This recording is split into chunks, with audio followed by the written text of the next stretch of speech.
ओम नमो भगवते वासुदेवाय।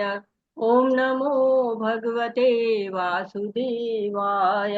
ओम नमो भगवते वासुदेवाय। ओम अज्ञानातिमिरान्धस्य ज्ञानञ्जनशलाकया चक्षुरुन्मीलितं येन तस्मै श्रीगुरुवे नमः। श्रीचैतन्यमनोभीष्टं स्थापितं येन भूतले स्वयं रूप कदा मह्यं ददाति स्वपदान्तिकम्।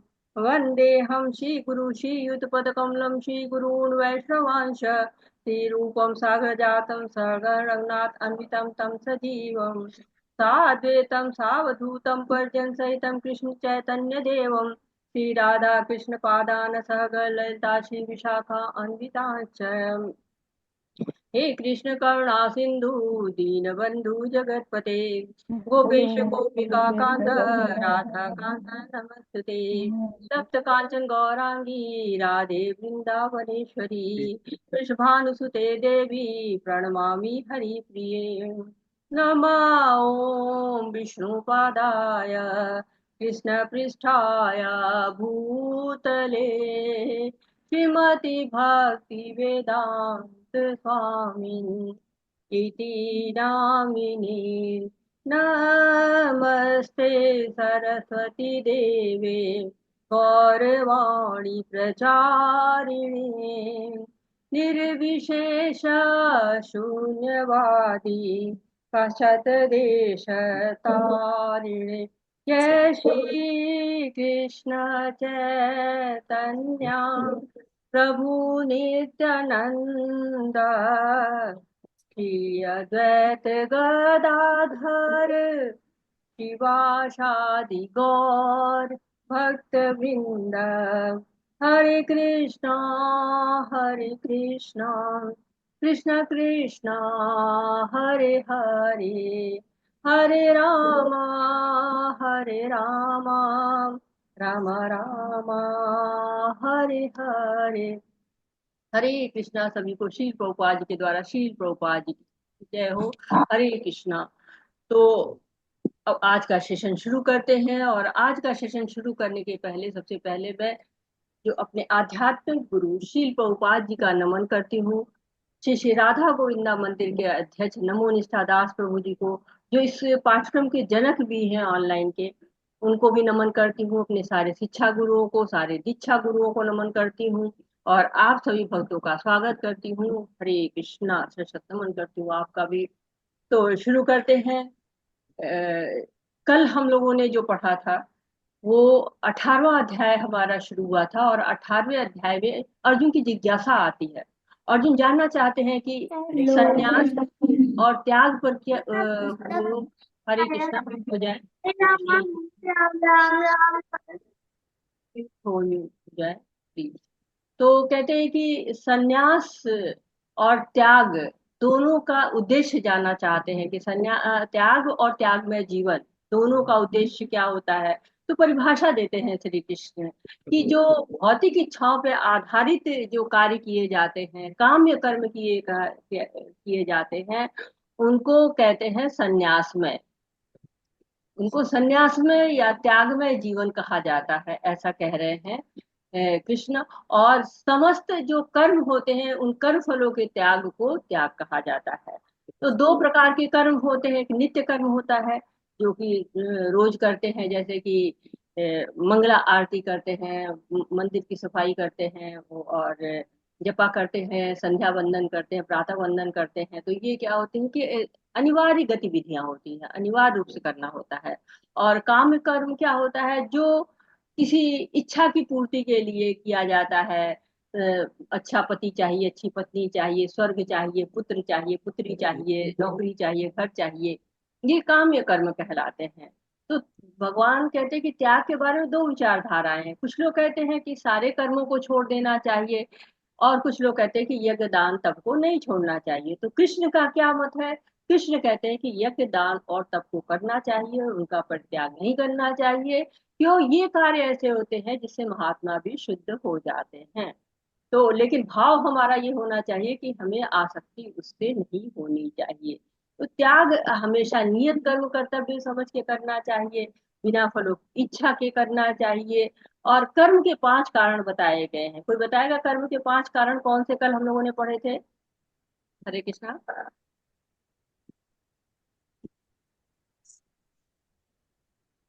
5 कारण याद है किसी को? कर्म करने के 5 कारण होते हैं। पहला है अधिष्ठानम, कर्म का स्थान क्या होता है? कर्ता, जो कर्म करने वाला है। और कर्णम, जो कर्म के उपकरण होते हैं, इंद्रियां जिनको कहते हैं कर्णम, चेष्टा, उन इंद्रियों के द्वारा जो चेष्टा की जाती है, प्रयास किया जाता है। और फिर अंत में कहते हैं कि दैवम, भगवान।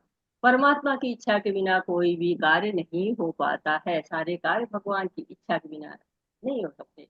तो फिर हम लोगों ने उसके बाद भगवान ने बताया कि 3 गुणों में कर्म कैसे होते हैं। तो सात्विक कर्म होता है, जो नियमित किया जाता है, राग द्वेष के बिना किया जाता है, बिना कर्म की फल की इच्छा के किया जाता है। राशि कर्म होते हैं, जो अहंकार के साथ किया जाता है, बहुत मेहनत की जाती है। और तामसिक कर्म क्या होते हैं? जो स्वयं के लिए भी हानि पहुंचाने वाले होते हैं, दूसरों को भी हानि पहुंचाते हैं। 3 गुणों में कर्ता क्या होता है? सात्विक कर्ता होता है, जो कि दृढ़ होता है, उत्साही होती है, उत्साही, निश्चय, धैर्य, उसमें संकल्प भी होता है, धैर्य भी होता है। राशिक कर्ता कौन होता है? आसक्त होता है कर्मों से, फल भोगने का इच्छुक होता है। और तामसिक कर्ता क्या होता है? हठी होता है, कपटी होता है। तो हठ लाभदायक होता है। कब लाभदायक होता है? जब भगवान के लिए हठ किया जाता है। जैसे कि प्रहलाद महाराज ने किया था, ध्रुव महाराज ने किया था कि हठ किया कि नहीं नहीं, हम तो भगवान को प्राप्त करके ही घर जाएंगे। ध्रुव महाराज नारद जी के समझाने के बाद भी घर जाने को तैयार नहीं हुए थे। नहीं, लेकिन उसके विपरीत जो दुर्योधन था, उसका हठ कैसा था कि नहीं, हम तो युद्ध करेंगे। हम कितना भी समझाया, कितने लोगों ने समझाया, एक नहीं कितने लोगों ने समझाया कि नहीं, तुमको छोड़ो, 5 गांव दे दो। लेकिन नहीं, उनको हट था कि नहीं नहीं, मुझे तो युद्ध लड़ना है, मैं इनको एक सुई की नोक के बराबर भी नहीं दूंगा। नारद मुनि तक आए थे समझाने के लिए, कृष्ण भगवान भी आए थे समझाने के लिए, भीष्म द्रोणाचार्य सब समझाते रहे। लेकिन वो अपनी जगह पर डटा रहा कि नहीं, मुझे तो युद्ध ही करना है। क्यों? अयुक्त प्राकृत, अयुक्त रहते हैं लोग, पिछले शास्त्रों से अयुक्त होते हैं, भौतिकता से युक्त होते हैं। तो ऐसे लोग जो तामसिक होते हैं। और अब यहाँ पे बताया जा रहा है कि, पढ़िए माता जी, हरे कृष्ण।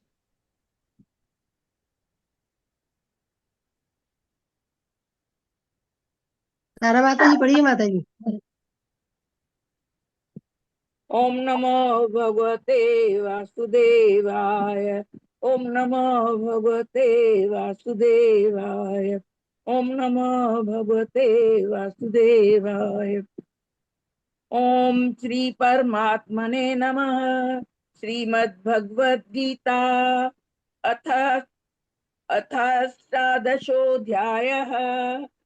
मोक्ष संन्यास योगो नाम। श्लोक संख्या 29। हरे कृष्ण। बुद्धिर्भेदं धृतश्चैव गुणतस्त्रिविधं शृणु। प्रोचये मानमशेषेण पृथक्त्वेन धनंजय। हरे कृष्ण जी। हे धनंजय, अब मैं प्रकृति के तीनों गुणों के अनुसार तुम्हें विभिन्न प्रकार की बुद्धि तथा धृति के विषय में विस्तार से बताऊंगा। तुम इसे सुनो। हरे कृष्ण जी। हरे कृष्ण। आगे भी पढ़िए माता जी, 30वां भी पढ़िए। और पढ़ू? हाँ अच्छा। पढ़िए। प्रवृत्तिं च निवृत्तिं च कार्य कार्ये भयाभये बंधन मोक्षम च या वेत्ति बुद्धि सा पार्थ सात्विकी।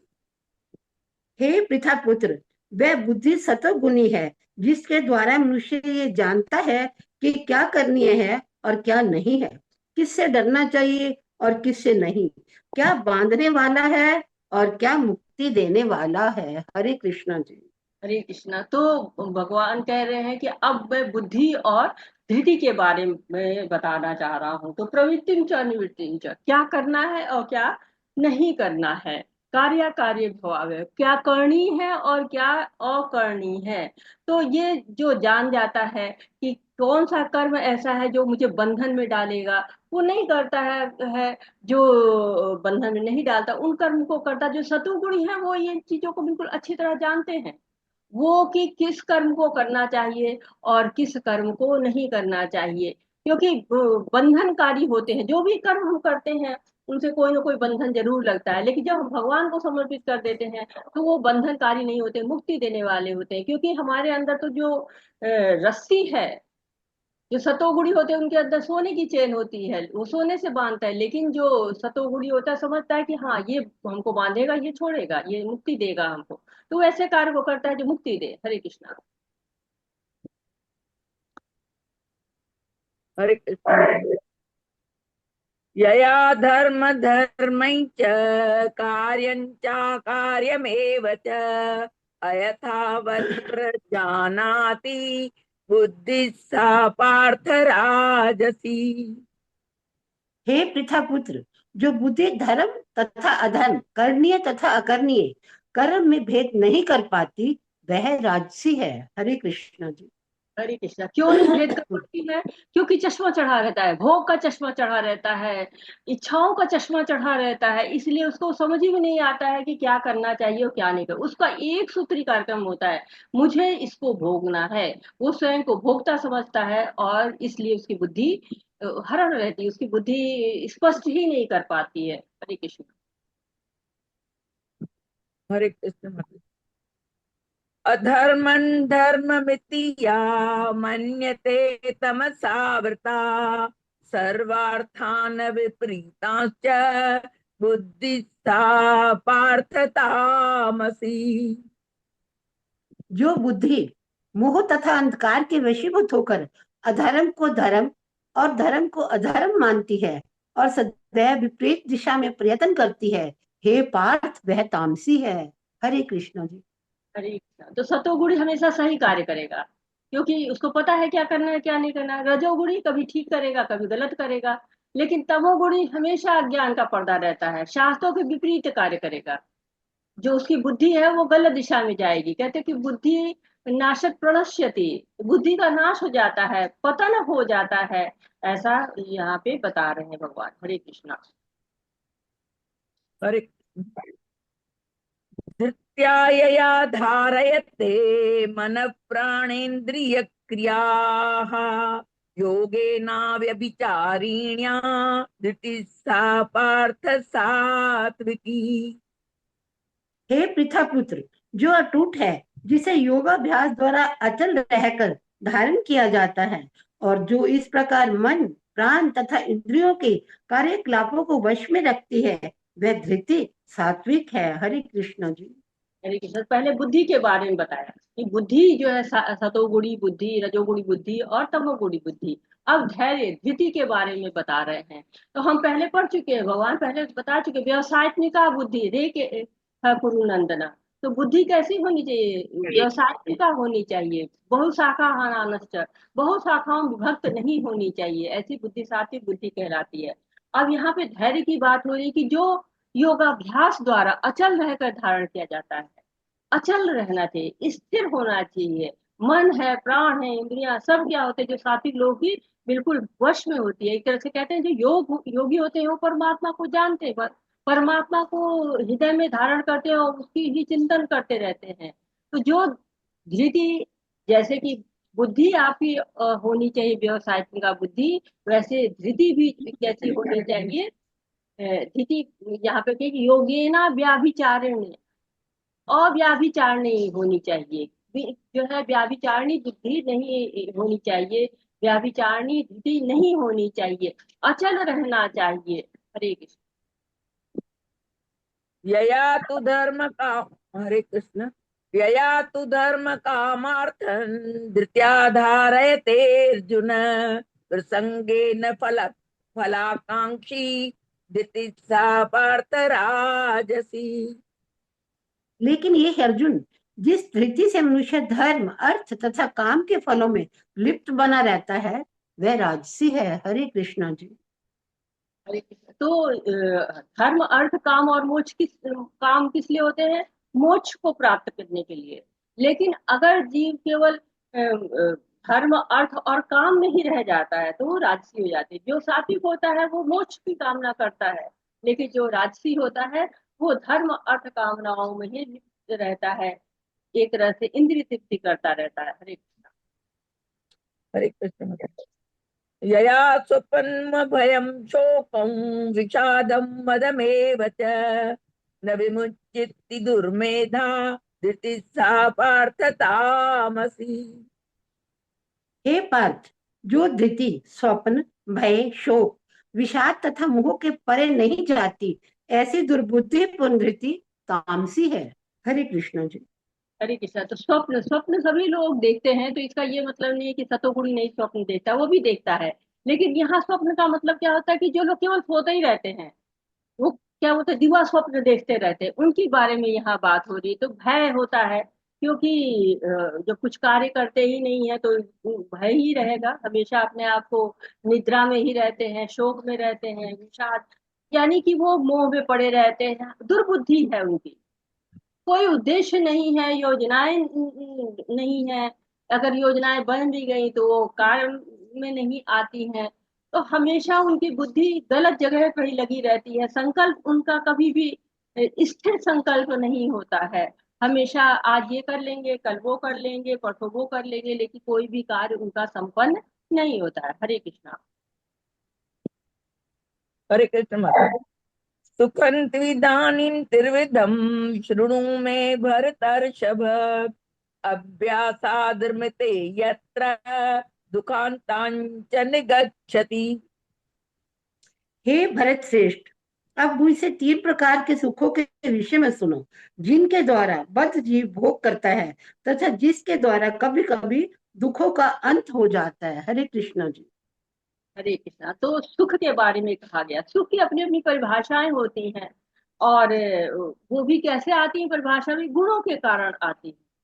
बद्ध जीव हमेशा चाहता है कि हाँ और भोग कर लूं और भोग कर लूं, लेकिन क्या होता है, एक के बाद वो कष्टों में पड़ता चला जाता है। जैसे होता है कि कोई जेल में गए और लगातार मार रहा है जेलर, तो वो बड़ा दुख है, लेकिन बीच में वो थोड़ी देर नहीं मारता है तो वही सुख हो जाता है। वैसे इस जीवन के भी सुख होते हैं कि हाँ, हम हमेशा दुखों में ही पड़े रहते हैं, जरा सा कुछ अच्छा मिल गया, हाँ वो तो बहुत अच्छा, भोग करने लगते, खुश हो जाते हैं। तो सुख होते क्या है 3 रूप में, ये जानते हैं। हरे कृष्णा। हरे कृष्ण माता जी। यत तद्ग्रे विषम परिणामे मृतोपमं तत्सुखं सात्विकं प्रोक्तम् आत्मबुद्धि प्रसादजम्। जो प्रारंभ में विष जैसा लगता है लेकिन अंत में अमृत के समान है, और जो मनुष्य के आत्म साक्षात्कार जगाता है, वह सात्विक सुख कहलाता है। हरे कृष्ण जी। हरे कृष्णा। तो भौतिक भोग के प्रति जो लोग लालायित रहते हैं, वो तो भौतिक ही सुख प्राप्त कर पाते हैं, दुखी रहता है, अंत में उनको दुखी मिलता रहता है। लेकिन भक्तों का साथ हो जाए तो मुक्ति भी हो जाती है, अन्यथा पूरे जीवन जो है सुख की तलाश जीतता है। और कहते हैं ना कि पढ़ेगा, फिर नौकरी ढूंढेगा, फिर शादी करेगा, संतान उत्पन्न करेगा, अंत में सारी जिंदगी स्वाहा, भगवान की भक्ति नहीं कर पाएगा। लेकिन जो सात्विक होते हैं वो भगवान की भक्ति करते हैं। बहुत कष्ट होता है, मंगला आरती में जाना है, जगना है, इतना सवेरे जगना है, चूड़ा माला जप करना है, इतने 2 घंटे से ऊपर लग जाते हैं, उतनी देर तक बैठना या भगवान में जुड़ना, तो ये थोड़ा क्या है, कष्टकारी लगता है। लेकिन जैसे जैसे शुद्धता आती चली जाती है, वैसे वैसे आनंद मिलना शुरू हो जाता है। जैसे कहते हैं ना कि शुरू शुरू में सच बोलना बहुत कष्टकारी होता है, लेकिन बाद में अच्छा लगता है, क्योंकि कई तरह के और झूठ बोलने से बच जाते हैं, कई तरह के विचलन से बच जाते हैं। सुबह उठ के एक्सरसाइज करना कष्ट लगता है, लेकिन जब शरीर को आराम मिलता है, बीमारियां ठीक होती है, सुबह की ताजी हवा मिलती है, तो अच्छा लगता है। तो ये जो सात्विक सुख होता है वो बहुत दिनों तक रहने वाला होता है, शाश्वत सुख एक तरह से कहते हैं कि शाश्वत सुख हो सकता है, क्योंकि जब आत्म साक्षात्कार तक वो पहुंच जाएगा तो फिर उसको शाश्वत सुख भी मिल जाएगा। हरे हरे कृष्ण माता जी। विषेन्द्रिय संयोगात् यत्तद्ग्रे मृतोपमं परिणामे विषमिव तत्सुखं राजसंमृतम्। हरे कृष्ण। जो सुख इंद्रियों द्वारा उनके विषय के संसर्ग से प्राप्त होता है और जो प्रारंभ में अमृत तुल्य तथा अंत में विष तुल्य लगता है, वह रजोगुनी कहलाता है। हरे कृष्णा माता जी, बहुत बहुत धन्यवाद। धन्यवाद सही। तो इंद्रियां हैं और इंद्रिय विषय है, इनके सहयोग से बड़ा सुख मिलता है। तो ये सुख केवल मनुष्य को ही नहीं मिलता है, कीट है, पतंगे, पशु है, पक्षी है, सबको मिल जाता है। किंतु ये सुख भोगते भोगते क्या होता है, निरस्ता आ जाती है, रुचि समाप्त हो जाती है। आज वही चीज अच्छी लग रही, कल को अच्छी लगनी बंद हो जाती है। तो जो रजोगुणी सुख होता है, क्या है, पहले बहुत अच्छा लगता है, खूब चाट पकौड़े खाए बड़े आनंद आया, खूब कचौड़ियाँ पकौड़ियाँ खाई बड़ा आनंद आया। लेकिन क्या हुआ, फिर पेट दर्द किया तो फिर तकलीफ हो गई। कुछ दिनों तक हमने पेट के साथ खूब खाया पिया, कुछ दिन बाद पेट की परेशानी हो गई, नहीं खा सकते, तो अब वही क्या होती है, रुचि समाप्त हो जाती है। एक रसगुल्ला खाया बड़ा मीठा लगा, दो तीन खाया फिर भी ठीक है, जब बहुत सारे रसगुल्ले तो क्या नहीं रखता, नहीं अब नहीं खाना है। तो रजस्तु क्या होते हैं, फला दुखम, रजस्तु का जो फल होता है वो दुख ही होता है। हरे कृष्णा। हरे कृष्णा। यद अग्रे चानो बंदे च सुखम मोहनम आत्मना निद्रालस्य प्रमोदार्थम तत्ताम सम उदाहृतम। हरे कृष्णा। तथा जो सुख आत्म साक्षात्कार के प्रति अंधा है, जो प्रारंभ से लेकर अंत तक मोह कारक है, और जो निद्रा आलस्य तथा मोह से उत्पन्न है, वह तामसी कहलाता है। तो जो सुख है, तमोगुणी सुख है, उसमें जब राग द्वेष बढ़ने लगता है, तो वो सुख नहीं मिलता है और हानिकारक होता है। जैसे धूम्रपान करते हैं हम, तो उसकी डिब्बी पर लिखा रहता है, या मदिरा पीते उस पर लिखा रहता है कि हानिकारक है, फिर भी प्रयोग करते, क्यों, अज्ञानता के कारण। इसी को सुख समझ रहे हैं और करते क्या है, स्वयं की हानि कर लेते हैं।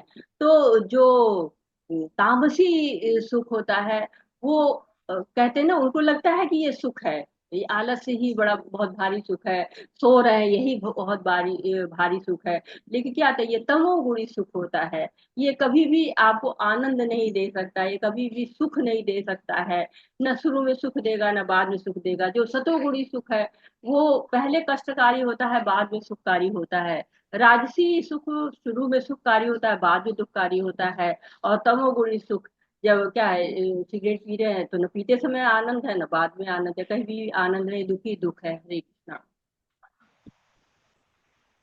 हरे कृष्णा। नैतदस्ति पृथिव्या वा पृथिव्या वा दिवि देवेषु वा पुनः सत्वं प्रकृतिजन्मुक्तं यदेभिः स्यात् त्रिभिः गुणे। हरे कृष्णा। इस लोक में, स्वर्ग लोकों में या देवताओं के मध्य में कोई भी ऐसा व्यक्ति विद्यमान नहीं है जो प्रकृति के 3 गुणों से मुक्त हो। हरे कृष्णा। कृष्णा।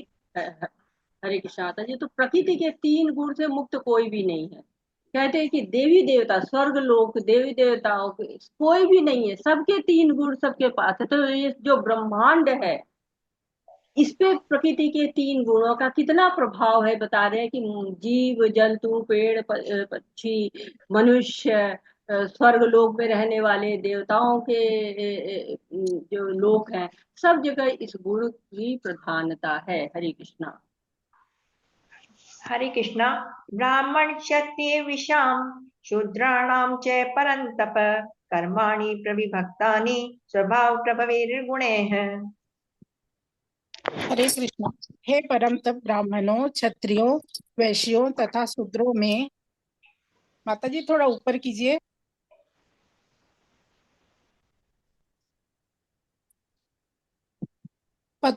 तपस्या, शांति, प्रियता।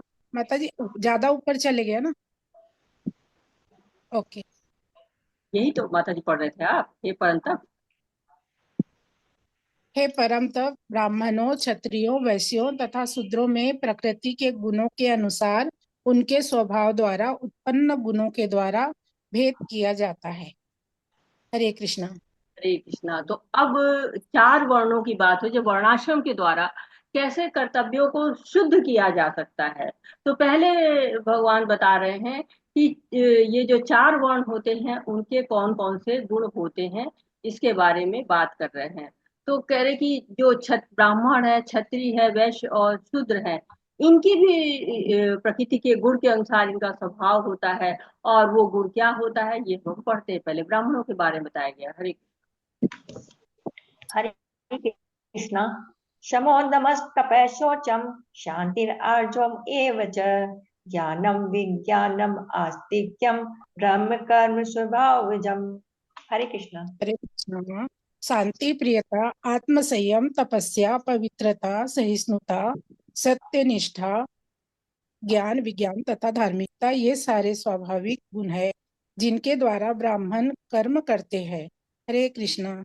हरे कृष्ण। तो स्वभाव के अनुसार स्वाभाविक रूप से ब्राह्मणों में क्या क्या गुण पाए जाते हैं? शांति प्रिय होते हैं वो, शांति, लड़ाई झगड़ा नहीं करते। आत्म संयम, बहुत ज्यादा संयम होता है उनके अंतर्गत। तपस्या करते रहते हैं। पवित्रता, शुद्धता होती है उनके अंदर। सहिष्णु होते हैं। सत्यनिष्ठ होते हैं, हमेशा सत्य का साथ देते हैं, सत्य बोलते हैं। ज्ञान, पढ़ते पढ़ाना, मुख्य उनका कार्य क्या होता है? पठन पाठन। विज्ञान यानी कि उस ज्ञान को अनुभव के आधार पर उतारना। और धार्मिकता, धर्म का साथ देते। तो ये सारे गुण जिसके पास भी हो, क्योंकि भगवान पहले ही बता चुके हैं कि मैंने ये चातुर्वर्ण में सिस्टम गुण कर्म विभाग, तो गुण के अनुसार, तो ये गुण जिसके अंदर पाए जाते हैं वो गुण ब्राह्मण के होते हैं, वो ब्राह्मण कहलाता है और वो ब्राह्मण के अनुसार आचरण करता है। हरे कृष्णा। हरे कृष्णा। शौर्ये तेजो दतिदोक्षम युद्धे चापि पलायनम दानम ईश्वर भावश्च शास्त्रम कर्म स्वभावजम। हरे कृष्णा। हरे कृष्णा। वीरता, शक्ति, संकल्प, दक्षता, युद्ध में धैर्य, उदारता तथा नेतृत्व, ये क्षत्रियों के स्वाभाविक गुण है। हरे कृष्णा। हरे कृष्णा। तो क्षत्रिय में क्या होता है? वीरता होती है, शक्ति होती है। क्षत्रियों का कार्य क्या होता है? कि रक्षा करना। जो वो है, कमजोर है, उनकी रक्षा करना, स्त्रियों की रक्षा करना, बच्चों की रक्षा करना, देश की रक्षा करना। तो रक्षा करना उनका मेन कार्य होता है। इसलिए क्या जरूरत पड़ती है? किसी को भी अगर रक्षा करनी है तो उसका मजबूत होना, वीर होना, उसके अंदर शक्ति होना बहुत ही आवश्यक होती है। तो उस युद्ध में धैर्य होना चाहिए। युद्ध भी बिना धैर्य के नहीं लड़ा जा सकता है। देखिए अर्जुन कितना धैर्य धारण किए हुए। उदारता भी होनी चाहिए, ये नहीं कि वीरता आपके अंतर्गत है तो आप कठोर ना हो जाए। उदारता भी होनी चाहिए और साथ ही लीडरशिप का गुण होना चाहिए। तो जब ये गुण होते हैं वो क्षत्रिय कहलाता है। हरे कृष्ण। हरे कृष्णा। कृषि गोरक्ष्य वाणिज्यम वैश्य कर्म स्वभावजम परिचर्यात्मकम कर्म शूद्रस्यापि स्वभावजम। हरे कृष्णा। हरे हरे कृष्णा।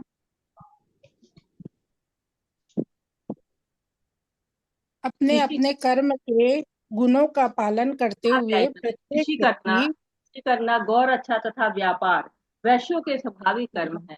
और हो गया शूद्रों है। का श्रम तथा अन्यों की सेवा करना है। तो वैश्यों का कार्य क्या है? हम आजकल समझते हैं कि वैश्यों का कार्य केवल व्यापार करना है, लेकिन यहाँ पर जो है बताया जा रहा है कि कृषि करना, गौर रक्षा और व्यापार, ये कार्य वैश्यों के होते हैं। और शूद्रों का कार्य क्या होता है? श्रम करना, जो श्रम के कार्य होते हैं। और साथ ही साथ जो तीन और वर्ण हैं उनकी सहायता करना, ये शूद्रों का कार्य होता है। तो वर्णाश्रम धर्म बहुत सोच समझ के बनाया गया था, भगवान के द्वारा बनाया गया था, ताकि जितने भी वर्ण के लोग हैं उनके उसके अनुसार अपने अपने धर्म का पालन करते हुए भगवान की प्राप्ति कर सके। सबको कार्य सबके अलग अलग है। देखिए ब्राह्मण है तो केवल पठन पाठन करेगा। अब वो क्षत्रिय है, वो पठन पाठन का कार्य नहीं करेगा। क्षत्रिय पढ़ेगा लेकिन वो ब्राह्मण के पास जाके शिक्षा लेगा, लेकिन वो पढ़ाएगा नहीं।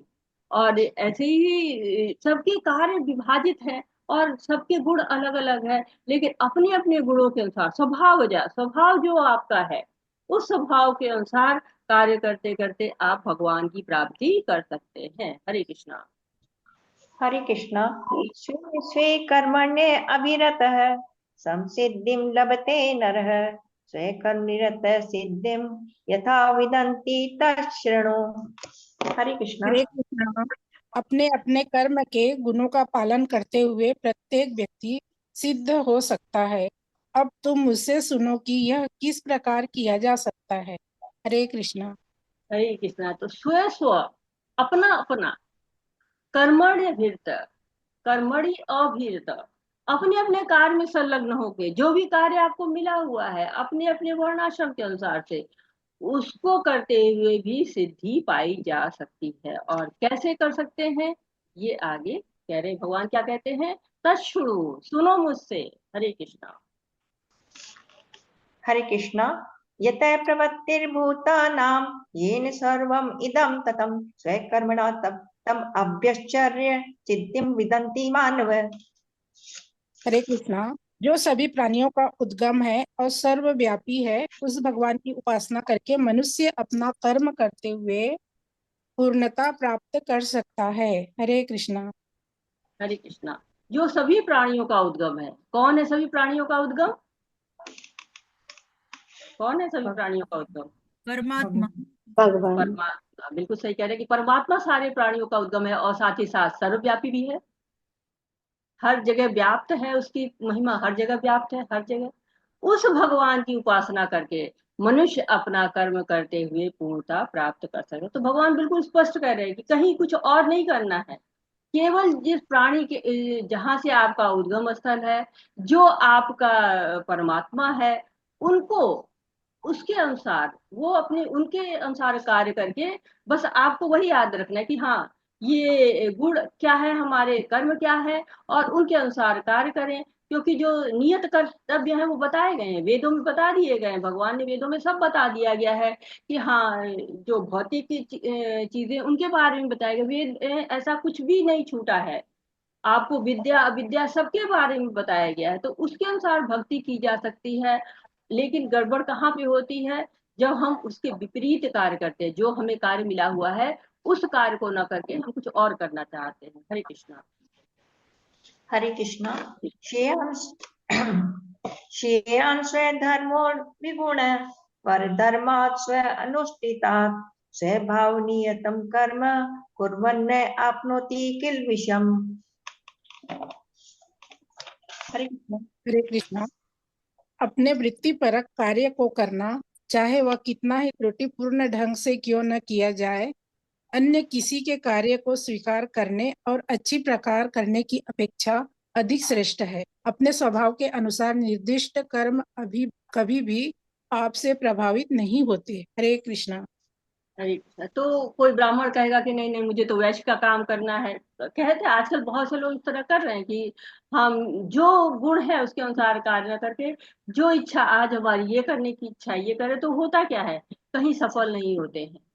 हर जगह कभी इधर जाएंगे कभी उधर जाएंगे। हर एक का स्वभाव अलग है, हर एक का गुण अलग है, उसके अनुसार कार्य करें। देखिए आजकल की शिक्षा प्रणाली भी कैसी हो गई है कि सबको बैठा देते एक लाइन में, चाहे जो भी गुण है सबको वही एक पढ़ाई पढ़ाते। इससे क्या होता है कि उसको समझ में नहीं आता है कि हाँ हम बच्चा जो है कंफ्यूज होता है कि मुझे करना क्या है, या उसमें उसको दक्षता नहीं मिल पाती है। तो शास्त्रों के अनुसार जो गुण के अनुसार कार्य बताए गए हैं उसको करना चाहिए, दूसरों गुण के अनुसार कार्य नहीं करना चाहिए। हमें आसपास के लोग मिलते हैं कहते हैं कि मैं तो ये काम करना ही नहीं चाहता था लेकिन करना पड़ा। क्यों? पिताजी कहते थे, दादाजी कह रहे थे, परिवार का दबाव था, माँ कह रही थी। और कई बार ऐसा होता है कि लोग घर छोड़ देते हैं कि नहीं मेरे मन का काम करने को नहीं मिल रहा है, या सफल नहीं होते हैं तो अपने परिवार वालों पे दोष मढ़ते हैं कि नहीं मैं अपना चाहता तो मैं अपने हिसाब से कार्य करता तो ठीक करता। तो हमारे समाज में ऐसा दिख रहा है कि लोग दूसरों के गुण के अनुसार कार्य कर रहे हैं। क्यों कर रहे हैं? कुछ लोग लालच वश कर रहे हैं, कुछ लोग ईर्ष्यावश कर रहे हैं, कुछ लोग दूसरों की नकल करने में ही कर रहे हैं। तो भगवान यहाँ स्पष्ट बता रहे हैं कि अपने गुण के अनुसार कार्य करिए। हरे कृष्ण। हरे कृष्ण। सहजं कर्म कौन्तेय सदोषम् अपि न त्यजेत् सर्वारम्भा हि दोषेण धूमेनाग्निरिव आवृतः। हरे कृष्णा। धन्यवाद माता जी। हरे तो हरे कृष्णा। माता जी पढ़ू अनु।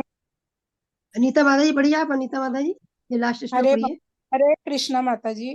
प्रत्येक उद्योग प्रयास किसी न किसी दोष से आवृत होता है, जिस प्रकार अग्नि धुएं से आवृत रहती है। अतएव हे कुंती पुत्र, मनुष्य को चाहिए कि स्वभाव से कर्म को, भले ही वह दोषपूर्ण क्यों न हो, कभी त्यागे नहीं। हरे कृष्णा। हरे कृष्णा। तो कहते हैं कि आप ये सोचते कि नहीं नहीं ये वाला कर्म तो खराब है, ये करेंगे तो ये नहीं नहीं इसमें ये कमी है उसमें वो कमी है। यहाँ भगवान बिल्कुल स्पष्ट रूप से कह रहे हैं कि कुछ भी कार्य करिए, हर जगह दोष है। कई बार लोग कहते हैं ना कि मैं वो कार्य करूंगा, मैं ये कार्य नहीं करूंगा, इसमें तो ये दोष है, तो कहते नहीं, हर जगह दोष है। आप ऐसे उदाहरण के तौर पे बता रहे हैं कि अगर आपको ऐसे नहीं समझा तो ऐसे समझिए कि जैसे कि अग्नि धुएं से आवृत होती है। अग्नि सबसे ज्यादा पवित्र होती है, कहते हैं कि अग्नि में डाली तो सब कुछ पवित्र हो जाता है। अग्नि हमेशा पवित्र कामों में उपयोग होती है, यज्ञ करने में देखिए अग्नि होती है, भोग बनाने में होती है, और भौतिक कामों भी होती है, लोग आग तापते हैं, पूरा जलाते हैं, तो ये सभी कार्य करते हैं। तो ये सारे कार्यों में, चाहे राजसिक कार्य हो, चाहे तामसिक कार्य हो, चाहे सात्विक कार्य हो, सब में अग्नि प्रयोग होता है। तो अग्नि तो हमेशा पवित्र है, लेकिन उसमें धुआं क्या होता है, तामसिक होता है, तामसिक धुएं से ढकी रहती है। वैसे सारे कार्य में दोष होता है। अब धुआं को ले लीजिए, क्या होगा, आंख में घुसेगा, नाक में घुसेगा, परेशान करेगा। लेकिन हम कोई भी कर्म करेंगे तो उसमें परेशानी तो आएगी, कुछ अच्छा लगता है, कुछ सहना पड़ता है। धर्म के अनुसार लेकिन चलना चाहिए, दोषों की तरफ ध्यान नहीं देना चाहिए, बल्कि जो भी कर्म है, स्व कर्म है, स्वधर्म है, उसको करना चाहिए, कभी भी उसको त्यागना नहीं चाहिए। हरे कृष्णा। हरे कृष्णा। असक्त बुद्धिः सर्वत्र जितात्मा विगतः स्पृहः नैष्कर्म्य सिद्धिं परमां संन्यासेन अधिगच्छति। हरे हरे कृष्णा। कृष्ण। जो आत्म संयमी तथा अनासक्त है एवं जो समस्त भौतिक भोगों की परवाह नहीं करता, वह संन्यास के अभ्यास द्वारा कर्म फल से मुक्ति की सर्वोच्च सिद्ध अवस्था प्राप्त कर सकता है। हरे कृष्णा। हरे कृष्णा। असक्त बुद्धि, आसक्त बुद्धि जब हो जाती है तो होता है कि आसक्त यानी कि उसमें लिपट जाना, उसमें जुड़े रहना, उसके प्रति हमें मोह होना। क्या एक एग्जैक्ट वर्ड मुझे याद नहीं पड़ रहा है कि आसक्ति का एग्जैक्ट वर्ड क्या होना चाहिए। माताजी अटैच अटैचमेंट। अटैचमेंट है। इंग्लिश हो जा रहा हरे है। हरे कृष्णा माता जी, लिप्त हो जाना। हाँ, लिप्त हो जाना, तो मैं बोल रही, मतलब यही ठीक है। हाँ, तो आसक्त मतलब लिप्त हो जाना। धन्यवाद प्रभु जी। और असक्त मीन्स क्या होता है कि लिप्त नहीं रहना। देखिए आ की मात्रा से कितना फर्क पड़ जाता है हिंदी संस्कृत में। देखिए, असक्त बुद्धि जो कि सक्त नहीं है, जो कि लिप्त नहीं है, वो बुद्धि सर्वत्र जितात्मा विगत स्पृह। जितात्मा है, मन के ऊपर एकदम जीत लिया है उसने, जित आत्मा, आत्मा को जीत लिया हुआ है, मन को जीत लिया हुआ है। और विगत स्पृह, एकदम जो भौतिक इच्छाएं हैं उनसे दूर है। निष्कर्म सिद्धि, निष्कर्म की सिद्धि है उसको। और क्या कहते हैं कि संन्यासेन अधिगच्छति, संन्यास को प्राप्त करता। तो जो लोग आत्म संयमी है, जिनकी बुद्धि अनासक्त है, आसक्त नहीं है, भौतिक भोग उसको नहीं चाहिए, तो वो संन्यास का अभ्यास करता है और कर्म फल से मुक्त होकर सिद्ध अवस्था को प्राप्त कर सकता है। तो वास्तविक सन्यासी वही है जो स्वयं को भगवान का अंश माने, भगवान को भोक्ता माने। तो ऐसे जब मानने लगता है तो संयम आ जाता है, अनासक्ति हो जाती है, सारी भोग भगवान को समर्पित कर देता है। कहते आत्मरति रेव से आत्म, यानी स्वयं में संतुष्ट रहता है, किसी प्रकार के बंधन का उसको भय नहीं रहता है। सिद्धि को अवश्य भी वो प्राप्त करेगा, क्योंकि उसने सारे जो गुण है अपने अंदर, सिद्धियां सब अपने आप को सिद्ध कर लिया है उन जगहों पे जहां पर उसके बंधन के चांसेस रहते हैं। हरे कृष्णा। सिद्धिं प्राप्तो यथा ब्रह्म तथाप्नोति निबोध मे समासेनैव कौन्तेय निष्ठा ज्ञानस्य या परा। हरे कृष्णा।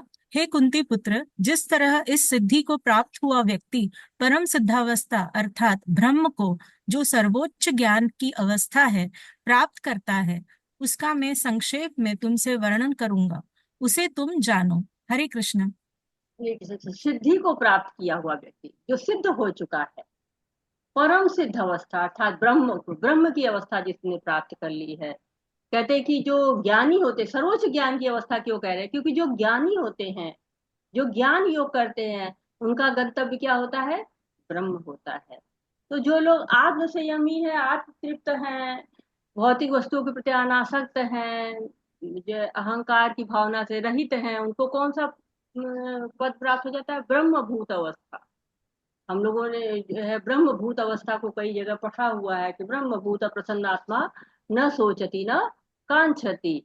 ऐसे 5वें अध्याय में हमने पढ़ा हुआ कि स योगी ब्रह्म निर्वाण ब्रह्म भूतो अधिगच्छति। तो कई जगह हम लोगों ने ब्रह्मभूत अवस्था के बारे में, ब्रह्म भूयाय कल्पते माम च यो अव्याभिचारेण भक्ति योगेन सेवते स गुणान संतीत्यान ब्रह्म भूयाय कल्पते। तो ये जो अवस्था है, इसके बारे में हमने कई बार बात की है। क्योंकि जब वो ऐसी जो ज्ञान योग की चरम अवस्था क्या होती है, ब्रह्म की प्राप्ति होती है। अब उसके बारे में भगवान बताना चाह रहे हैं। हरे कृष्णा। हरे कृष्ण। बुद्ध्या विशुद्धया युक्तो धृतात्मानं नियम्य च शब्दादीन् विषयान् त्यक्त्वा रागद्वेषौ विदस्य च विविक्तसि विलग्वासि यद्वाक्कायमानसः ध्यानयोगपरो नित्यं वैराग्यं समुपाश्रितः अहङ्कारं बलं दर्पं कामं क्रोधं परिग्रहं विमुच्य निर्ममः शान्तो ब्रह्म भूयाय कल्पते। हरे कृष्णा।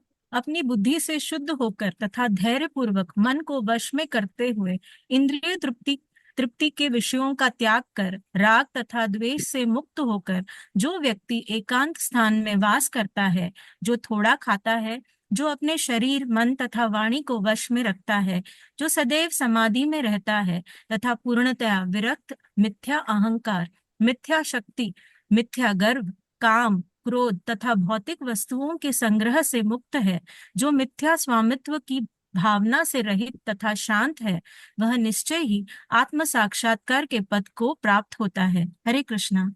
हरे कृष्णा। तो ब्रह्म भूयाय कल्पते, यहाँ भी पूरी जो है वो विधि बता दी भगवान ने कि कैसे प्राप्त करोगे। तो पहले शुद्ध हो जाओ, बिल्कुल बुद्धि को शुद्ध कर दो, फिर इंद्रियों पर नियंत्रण कर लो, सारे इंद्रिय विषयों का त्याग कर दो, राग द्वेष से मुक्त हो जाओ, एकांत में वास करो। एकांत में वास करते हैं जो ब्रह्म की प्राप्ति करना चाहते हैं। अल्प भोजन, लघुभाषी, अल्प भोजन करते हैं, शरीर मन और वाणी को अपने वश में रखते हैं, भगवान पर ध्यान करते हैं और पूर्णतया विरक्ति का जीवन एक तरह से जीते हैं।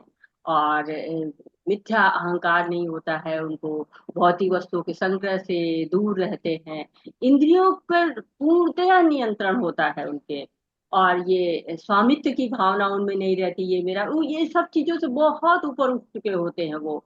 और कितने शांत होते हैं, जैसे समुद्र बिना लहर के हो वैसे शांत हो जाते हैं। ऐसे ये जो दुनिया है, ये जो संसार है, हलचल से युक्त है, लेकिन वो बिल्कुल एक ऐसा समुद्र हो जाते हैं जिसमें लहरें है ही नहीं। तो ऐसी जो अवस्था प्राप्त होते हैं, कहते कि एक तो अवस्था होती है जब वो शुरू करते हैं, असहाय अवस्था होती है, नियंत्रण ही नहीं होता है, कैसे नियंत्रण करें अपने आप पे। फिर दूसरी अवस्था होती है, संघर्ष की अवस्था चलती रहती है कि कभी नियंत्रण हो रहा है, कभी नहीं हो रहा है, कभी ये सारी चीजें क्वालिटियां आ रही हैं, दिख रही हैं, कभी नहीं दिख रही हैं। फिर एक अवस्था आती है कि सफल होना शुरू हो जाता है, विजयी लगने लगता है, नहीं ब्रह्म की अवस्था प्राप्त कर लेंगे, अब ब्रह्म भूया कल्पते हो जाएंगे, ब्रह्म की अवस्था आत्म साक्षात्कार हो जाएगा। और फिर एक अवस्था ऐसी होती है कि प्रयासहीन अवस्था, अलग से कोई प्रयास करना ही नहीं पड़ता है, जैसे लगातार भगवान का ध्यान है, चिंतन है, चलता रहता है। हरे हरे कृष्णा। ब्रह्मभूत प्रसन्नात्मा न शोचति न कांक्षति समः सर्वेषु भूतेषु मद्भक्तिं लभते पराम। हरे कृष्णा। इस प्रकार जो दिव्य पद पर स्थित है, वह तुरंत परब्रह्म का अनुभव करता है और पूर्णतया प्रसन्न हो जाता है। वह ना तो कभी शोक करता है, न किसी वस्तु की कामना करता है। वह प्रत्येक जीव पर समभाव रखता है। उस अवस्था में वह मेरी शुद्ध भक्ति को प्राप्त करता है। हरे कृष्णा। हरे कृष्णा। तो पहले हमने लोगों ने देखा था कि 14.26 में कहा था कि माँ च यो व्याभिचारेण भक्ति योगेन सेवते स गुणान् समतीत्यान ब्रह्म भूयाय कल्पते, कि वो समस्त परिस्थितियों में अविचलित रहता है, तुरंत ही प्रकृति के गुणों को लांग जाता है। उसके गुणों को बताया कि प्रकृति के जो 3 गुण होते हैं उसे लांग करके वो ब्रह्म के स्तर तक पहुंच जाता है। तो 3 गुणों की बात करके भगवान के पास प्रश्न आता है कि जो इन 3 गुणों से परे है उसका लक्षण क्या होगा, आचरण क्या होगा, किस तरह से लांघता है। तो भक्ति योग की बात आती है कि हाँ, भक्ति योग के द्वारा वो प्राप्त कर पाते हैं। तो बहुत से लोग का ये प्रश्न होता है कि संसार में रहेंगे तो संसार की वस्तु से कैसे अलग हो जाएंगे। तो संसार की वस्तुओं को अपनाना दोष नहीं है। दोष क्या है, जब उन वस्तुओं को हम अपना मान लेते हैं। तो जो ब्रह्मभूत अवस्था जो आ जाती है, पूर्णतया सिद्ध अवस्था जब पहुंच जाती है, तो प्रसन्न रहता है, वो पूर्णतया प्रसन्न रहता है। कोई शोक नहीं, कोई कामना नहीं। सारी समस्याएं तो क्या होती है कि ये चाहिए वो चाहिए, इसके बिना नींद नहीं आ रही, इसके बिना भोजन नहीं हो रहा है। सारी समस्याएं तो यही रहती है। दूसरी बात क्या है, समभाव, ना कोई ईर्ष्या, ना कोई द्वेष, ना कोई राग, ना कोई मोह, ना कोई ममता, ना कोई। तो ये चीजें नहीं रहती हैं तो क्या होता है, समभाव रहता है। और शुद्ध भक्ति, केवल उसका लक्ष्य क्या रह जाता है, शुद्ध भक्ति करना। हरे कृष्ण। हरे कृष्ण। भक्त्या मामभिजानाति यावान् यश्चास्मि तत्त्वतः ततो मां तत्त्वतो ज्ञात्वा विसते तदनन्तरम्। हरे हरे कृष्ण। कृष्णा। केवल भक्ति से मुझ भगवान को यथा रूप में जाना जा सकता है। जब मनुष्य ऐसी भक्ति से मेरे पूर्ण भावामृत में होता है तो वह वैकुंठ जगत में प्रवेश कर सकता है। हरे कृष्णा। हरे कृष्णा। तो बड़ा सुंदर श्लोक है ये, मुझे तो बहुत अच्छा लगता है कि भक्त्या माम अभिजाना, भक्त ही मुझको यथा रूप में जानता है। भगवान भक्त के सामने बिल्कुल खुल जाते हैं। और उन्होंने ये नहीं कहा, इतना भगवान ने बताया कर्म के बारे में, ज्ञान के बारे में, ध्यान के बारे में, लेकिन ये नहीं कहा कि कर्म अभिजानाति या ज्ञानम अभिजानाति या ध्यानम अभिजानाति, नहीं, भक्त्या माम अभिजानाति। जो भक्त होता है वही भगवान को जानता है। प्रहलाद महाराज केवल भगवान का नाम ले लेके ही भगवान के धाम पहुंच जाते हैं। तो भगवान के धाम जाने के लिए क्या है, भक्ति आवश्यक है। जो लोग भगवान के ऐश्वर्य रूप, चतुर्भुज रूप की पूजा करते हैं वो बैकुंठ लोक में जाते हैं। लेकिन जो भगवान के श्याम सुंदर रूप की पूजा करते हैं, कि इतना सुंदर सा सांवला सा सलोना सा रूप दिख रहा है आपको मेरे पीछे, कितना प्यारा सा रूप है, इस रूप की जो पूजा करता है वो जो है भगवान के धाम को जाता है। तो भगवान कोई मानसिक चिंतन से, कोई डिग्री से नहीं, उनको सेवा के द्वारा हम जो है जीत सकते हैं। सेवा के द्वारा वो क्या करते हैं, हमको एकदम अपनी गोद में बैठा, जैसे प्रहलाद को गोद में बैठा लेते हैं भगवान। नरसिंह भगवान कैसे भगवान को, प्रहलाद को गोद में लेके और उसको दुलार रहे हैं। तो ब्रह्मभूत अवस्था के बाद जो है भगवान का की सेवा जो है वो करके, और कहते हैं कि तब भगवान के सामने जो है भक्त के सामने प्रकट हो जाते हैं। गुरु चाहिए, गुरु के द्वारा जो है वो हमको रास्ता मिलता है, कैसे हम भगवान की सेवा करें, कैसे हम भगवान को जाने। क्योंकि भगवान सबके सामने तो आते नहीं, ना हम प्रकाशम सर्वस्य योग माया समापित। तो गुरु के साथ रह के उनके मार्गदर्शन में जब हम भगवान की सेवा करते हैं, भगवान की पूजा करते हैं, तब भगवान कृपालु होते हैं और हमको अपने बैकुंठ में जगह देते हैं, गोलोक में जगह देते हैं। हरे कृष्णा। हरे कृष्ण। सर्वकर्माण्यपि सदा कुर्वाणो मद्व्यपाश्रयः मत्प्रसादाद् वाप्नोति शाश्वतं पदमव्ययम्। हरे कृष्णा। मेरा शुद्ध भक्त मेरे संरक्षण में समस्त प्रकार के कार्यों में अधिनाथी धाम को प्राप्त होता है। हरे कृष्णा। हरे कृष्णा। माता जी आपका थोड़ा सा नेटवर्क ठीक नहीं था, मैं दोबारा पढ़ दे रही हूँ। मेरा शुद्ध भक्त मेरे संरक्षण में समस्त प्रकार के कार्यों में संलग्न रहकर भी मेरी कृपा से नित्य तथा अविनाशी धाम को प्राप्त होता है। तो कैसे, मेरे संरक्षण में, भगवान के संरक्षण में रह के, भगवान के सारे जो अपने कार्य है भगवान के में संलग्न करके, अपने जो भी आप उसका कार्य होता है। तो बहुत से लोग कहते हैं कि अरे ये कैसे भक्त हैं, ये तो गाड़ी में चल रहे हैं, हवाई जहाज में चल रहे हैं, मोबाइल का प्रयोग कर रहे हैं, लैपटॉप का प्रयोग कर रहे हैं। लेकिन भगवान कह रहे हैं कि मत व्यायाश्रय, मेरे शरण से। भगवान कोई भी कार्य कर रहा है तो गुरु के निर्देशन में, भगवान के निर्देशन में कर रहा है तो उसको अविनाशी धाम प्राप्त होगा। तो ये नहीं है कि हाँ इतनी देर कर रहा है, नहीं, हमेशा कोई टाइम लिमिट नहीं है। शुद्ध भक्ति हमेशा 24 घंटे चलती रहती है। फिर यहाँ पे प्रभुपाद जी समझा रहे, बस सदा 24 घंटे 100% परमेश्वर के निर्देशन में कार्यों में लगा रहता। तो बहुत सुंदर तात्पर्य दिए हुए हैं प्रभुपाद जी ने, और आप उसको पढ़िएगा, तो बहुत आनंद आएगा आपको, और बहुत चीजें आपको समझ में भी आएंगी। तो जो जीव है वो क्या है, दास है भगवान का, जीवे स्वरूप है नित्य कृष्ण दास। कहते हैं, गोपी भक्त जो होता है पदम कमल दास दासानुदास। जो भगवान का जो भक्त होता है वो हमेशा दासत्व के पद को लेकर खुश रहता है। जो नौकर होता है उसको आप पैसा देते हैं, वो काम करेगा, पैसा नहीं देंगे नहीं करेगा काम। लेकिन दास क्या होता है, हमेशा 24 घंटे उपलब्ध रहता है। भगवान का 24 घंटे जो है वो कार्य में रहता है, जुटा रहता है। हरे कृष्णा। हरे कृष्ण।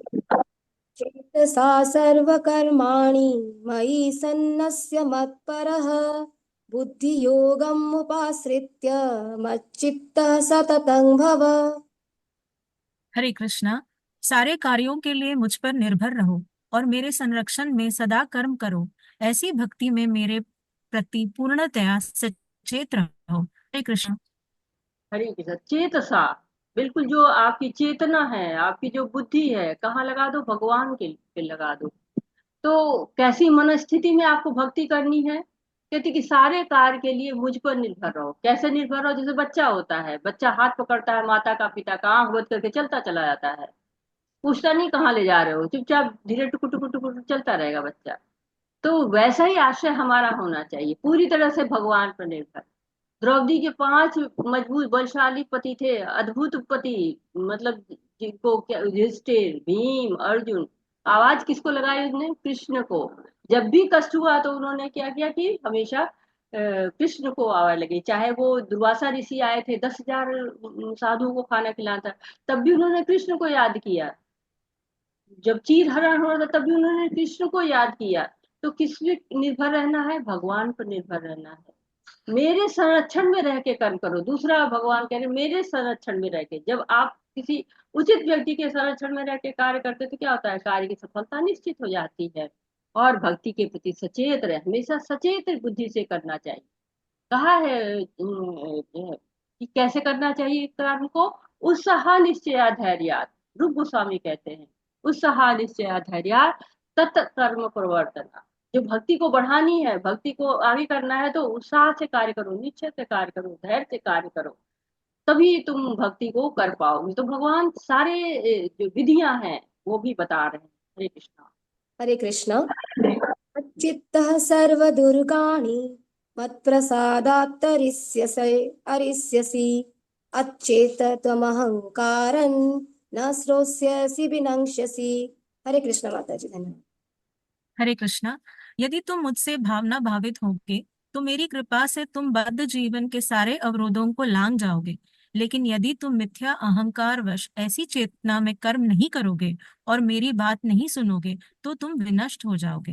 हरे कृष्णा। धन्यवाद माता जी। हरे कृष्णा। धन्यवाद माता जी। तो ये श्लोक उन श्लोकों में से है जिसमें भगवान सीधे सीधे कृष्ण भावना भावित होने का एक तरह से आदेश देते हैं। बहुत से लोग जानना चाहते हैं ना कि कृष्ण भावना भावित होने से लाभ क्या है, तो भगवान बता रहे हैं कि मच्चित्ता, मेरे कृपा पाओगे, मेरे चित्त हो जाओगे, भगवान की भावना भावित हो जाओगे, कृष्ण चित्त हो जाओगे। और किस रूप की कह रहे हैं भगवान, की मेरे रूप की, निराकार रूप की बात नहीं कर रहे हैं। वो कह रहे हैं कि मेरे इस रूप का तुम करो, मेरे रूप का तुम ध्यान करो, तब क्या होगा, सारे जो बद्ध जीवन के सारे अवरोध हैं वो क्या है, पार कर जाओगे। लेकिन चेतना को कह रहे हैं, अगर तुम्हारी चेतना क्या हो गई, अहंकार वश मिथ्या अहंकार में चली गई, तो तुम मेरी बात नहीं सुनोगे, और तब तुम क्या होगे, तुम विनष्ट हो जाओगे। तो भगवान सफलता प्राप्त करने का तरीका ही बता रहे कि अगर तुम मेरी कृपा करो पाओगे तो सारी बाधाएं पार हो जाएंगी। तो मेरी कृपा आवश्यक है। ये सोचो कि मैं खुद कर लूंगा, सक्षम हूं मैं, तो नहीं हो सकता। रावण हिरण्यकश्यप कंस खुद को बहुत सर्वशक्तिमान मानते थे, लेकिन मिथ्याभिमान हुआ तो क्या हुआ, पतन हो गया। और साथ ही साथ बहुत कठोर शब्द भी कह रहे थे, विनष्ट हो जाओगे। कई बार लोग कहते पिता ऐसी बात नहीं कह सकता कि तुम विनष्ट हो जाओगे। तो कहते भगवान हमारे पिता हैं, लेकिन वो हमारा अनिष्ट होते नहीं देख पा रहे हैं। जब बच्चा गलत रास्ते पे जाता है तो पिता का कार्य होता है उसे समझाना। माँ कहती है निकल जाओ घर से, पिता कहते हैं कि घर में घुसने नहीं पाओगे। तो ऐसा नहीं कि पिता ये चाहता है कि तुम घर छोड़ के चले जाओ बच्चे को, नहीं, वो चाहते हैं कि तुम सही रास्ते पर आओ। वैसे भगवान भी कह रहे कि तुम विनिष्ट हो जाओगे। तो ये कठोर शब्द है, लेकिन भगवान का इसमें प्यार भी झलकता है कि भगवान कैसे कह रहे कि तुम मेरे बच्चे हो, तुम सुधरो, तुम मेरे पास आओ। हरे कृष्णा। हरे कृष्ण माता, हरे कृष्ण। जन कर्म आश्रित्य नाजोत्से इति मन्यसे मिथ्ये व्यवसायस्ते प्रकृते त्वां निजोषसि। हरे यदि तुम कृष्णा। मेरे निर्देशानुसार कर्म नहीं करते। हरे कृष्णा, पढ़िए माता जी। मीना माता जी आप पढ़ रही हैं क्या माता जी, मैं पढ़ दूं? मीना माता जी आपने हैंड रेज किया था ना, मैं पढ़ हाँ जी, देती हूँ। जी माता जी, जी माता जी, मैं पढ़ रही। पढ़िए यदि माता तुम जी। मेरे हरे कृष्णा। यदि तुम मेरे निर्देशानुसार कर्म नहीं करते और युद्ध में प्रवृत्त नहीं होते हो, तो तुम कुमार्ग पर जाओगे। तुम्हें अपने स्वभाववश युद्ध में लगना होगा। हरे हरे कृष्णा। हरे कृष्णा। तो कहते हैं कि स्वभाव वस्तु में लगना होगा। जो स्वभाव होता है वो करते ही है। अर्जुन कह रहे कि युद्ध तुमको तो लड़ना ही है, लड़ना युद्ध। और हमको भी बता रहे कि हमें अपनी बुराइयों के साथ युद्ध लड़ना ही है। जो हमारी बुराइयां हैं वही हमारी दुश्मन है। हम उनसे नहीं लड़ेंगे तो हम कुमार्ग पे चले जाएंगे। मार्ग गलत होगा तो मंजिल भी गलत होगी। तो हमको भी अपने अंदर जो हमारे कमियां हैं उनसे विरुद्ध युद्ध करना है। और अर्जुन को कह रहे हैं कि तुम यहाँ नहीं लड़ोगे, ठीक है, तुम जंगल में चले जाओगे। जंगल में जाओगे तो क्या होगा, वहां शेर से लड़ने लगोगे, या वहां भी किसी के प्रति अन्याय होगा तो तुम वहां लड़ने लगोगे। तो तुम्हें तो लड़ना ही लड़ना है, क्योंकि तुम क्षत्रिय हो। तुम जहां भी रहोगे तुम वहीं पर लड़ाई करोगे, तो स्वभाव है तुम्हारा। तो कहते हैं लोग कि अगर स्वभाव के अनुसार ही सारे कार्य करने हैं तो फिर भगवत गीता की आवश्यकता क्या है। क्योंकि पहले तो अर्जुन ने कहा कि हम युद्ध नहीं करेंगे, कृष्ण कह रहे हैं कि तुम युद्ध करोगे ही करोगे, क्षत्रिय हो, तुम्हारा स्वभाव है। जैसे सिपाही है तो वो अगर युद्ध करना ही करना उसका कार्य है। लेकिन भगवत गीता की आवश्यकता क्यों पड़ती है कि अगर सिपाही सही तरीके से लड़ता है तो मेडल पाता है। लेकिन अगर जाके वो अपने पड़ोसी को मार आता है तो क्या होता है, फांसी पर चढ़ जाएगा। तो भले ही क्षत्रिय का स्वभाव युद्ध है, लेकिन उस युद्ध का नियमन भी आवश्यक है कि कहाँ पर युद्ध करना है। सही समय पर, सही स्थान पर, सही चेतना के अनुसार कर्म करना उचित है, धर्म के अनुसार कार्य करना उचित है, परिस्थितियों के अनुसार उचित निर्णय लेकर धर्म के अनुसार जो कार्य किया जाता है उसकी संस्तुति भगवान कर रहे हैं। हरे हरे कृष्ण। सकामेन कौन्तेय निबद्धं स्वेन कर्मणा कर्तुं नेष्यसि न तन्मोहात् करिष्यसि वशो अपि तत्। हरे कृष्णा।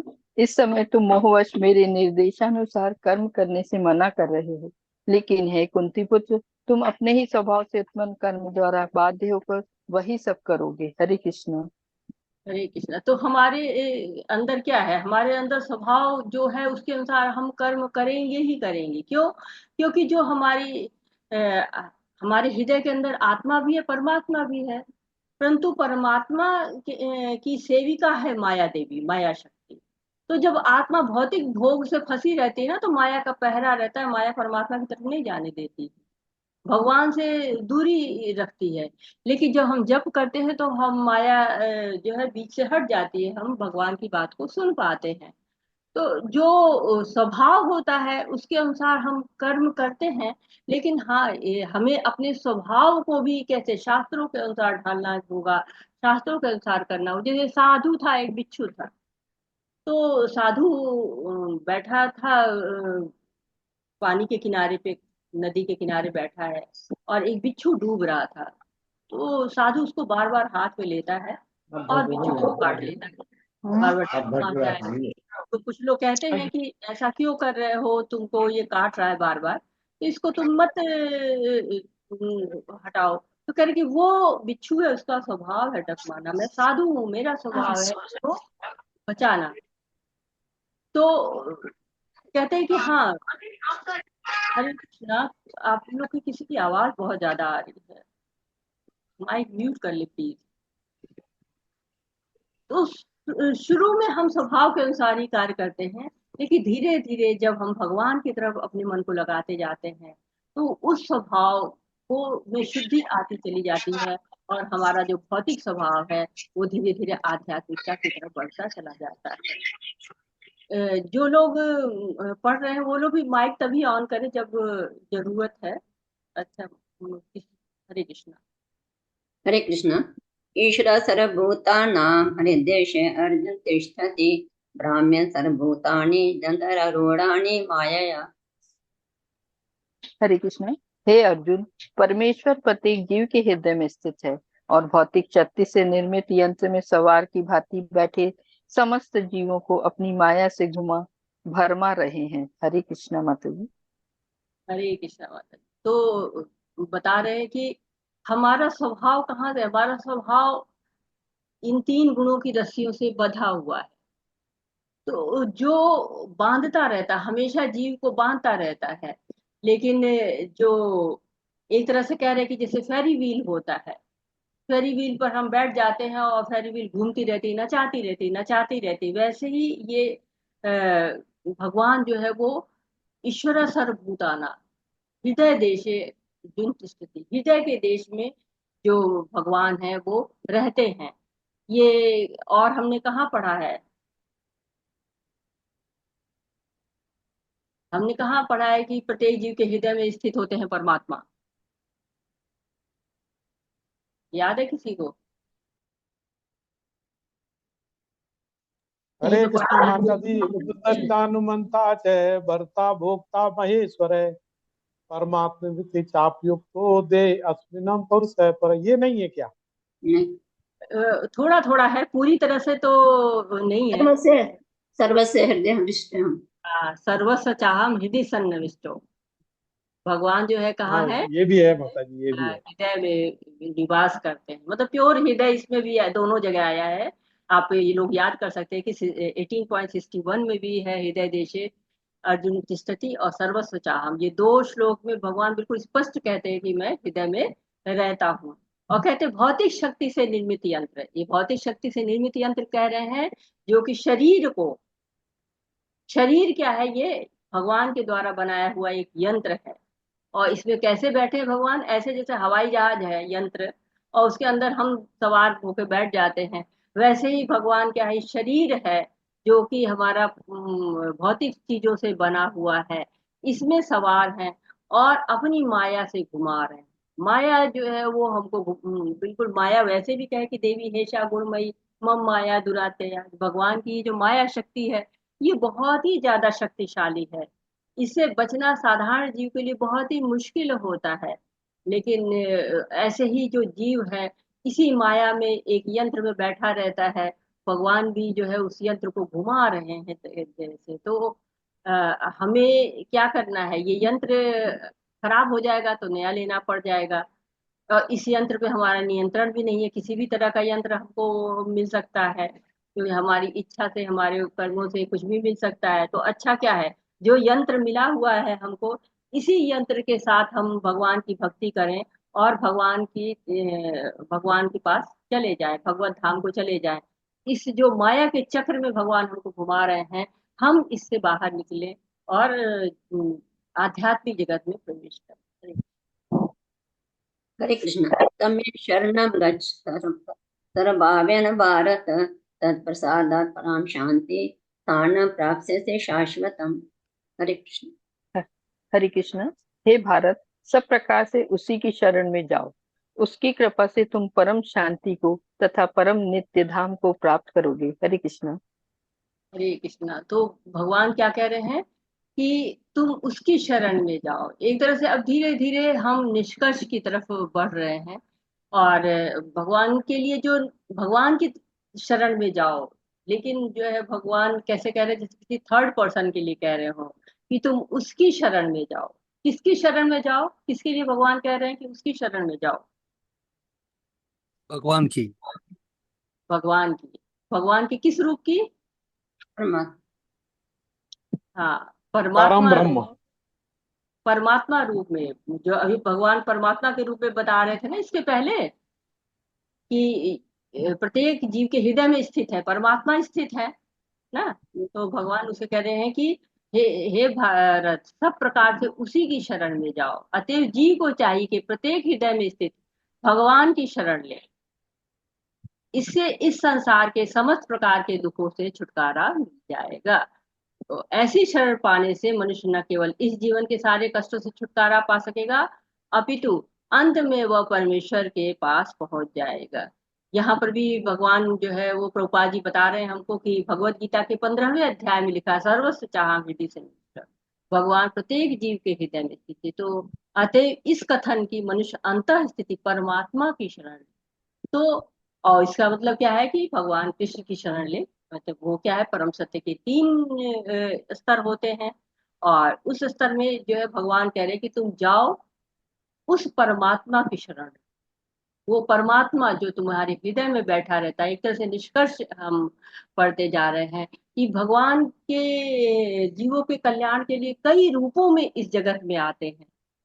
अर्च विग्रह के रूप में आते हैं, अंतर्यामी के रूप में आते हैं, पार्षद के तरह से अवतारों के रूप में आते हैं, स्वयं आते हैं कृष्ण के रूप में, राम के रूप में, व्यू के रूप में आते हैं। व्यू आप लोगों ने कुछ लोगों ने पढ़ा होगा, कुछ लोग नहीं जानते होंगे कि भगवान अपना विस्तार करते हैं व्यू में। पहला व्यू कहा जाता है वासुदेव, संकर्षण, प्रद्युम्न, अनिरुद्ध। तो ये पहला व्यू है, फिर दूसरा व्यू है, ऐसे है। तो इस रूपों में भगवान तरह तरह के रूप धर के आते हैं, अवतार लेके आते हैं, ताकि हम उनकी तरफ आकर्षित हो और उनको याद करें। हरे कृष्णा। हरे कृष्ण। इति ते ज्ञान आख्यातं गुहे गुह्यतरं मया विमृश्यते अशेषेण यथेष्यसि तथा कुरु। हरे कृष्ण। हरे कृष्ण। इस प्रकार मैंने तुम्हें गुहत्तर ज्ञान बतला दिया। इस पर पूरी तरह से मनन करो और तब जो चाहो सो करो। हरे कृष्ण। हरे कृष्णा। तो भगवान अर्जुन से कह रहे हैं कि इति ते ज्ञान आख्यातम, मैंने जो तुम्हें बताया है, क्या बताया? गुह्यतर गुह्यतर मया, बहुत सारा जो गोपनीय ज्ञान मैंने तुमको दिया है। भगवान कह रहे कि ये सारे गोपनीय गुह्यतर ज्ञान मैंने तुमको बता दिया। तो गुह्य ज्ञान बताया, गुह्यतर ज्ञान बताया, गुह्यतम ज्ञान बताया। इस पर पूरी तरह से मनन करो, तब जो चाहे सो करो। यथेष्य तथा कुरु, जो चाहे सो करो। तो भगवान ऐसे गुरु है, ये नहीं है कि मैंने तुमको बता दिया, अब मैंने जो कहा है वो तुम करो, नहीं। भगवत गीता स्वतंत्रता देती है, सही गलत का भान बताती है, क्या करना चाहिए क्या नहीं करना चाहिए, क्या करनी है क्या नहीं करनी है, सब है। लेकिन सोच समझ के आपको जो जीव को सूक्ष्म स्वतंत्रता प्राप्त है उसको उपयोग करो। तो एक तरह से भगवान जो जीव की स्वतंत्रता है उस पर कोई अतिक्रमण नहीं करते हैं।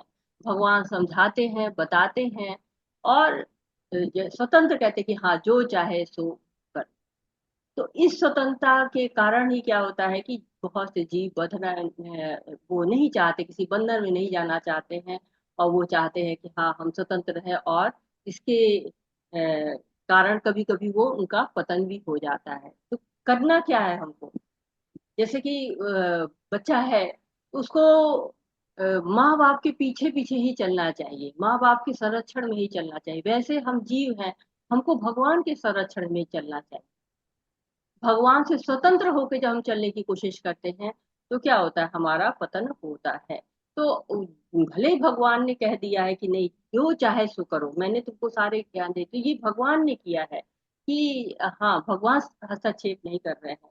लेकिन एक तरह से अर्जुन को भगवान प्रत्यक्षता युद्ध करने का आदेश दे रहे हैं। यहाँ बताया गया कि अर्जुन को भगवान प्रत्यक्षता युद्ध करने का आदेश दे रहे हैं। तो एक तरफ स्वतंत्रता दे रहे हैं, लेकिन हाँ एक तरफ से उसमें आदेश भी छुपा है कि जो मैं कह रहा हूँ वो करो, जो भगवान की को चाहते हुए कि हाँ भगवान क्या चाहते हैं वो कार्य करता है, उसको ही सफलता मिलती है।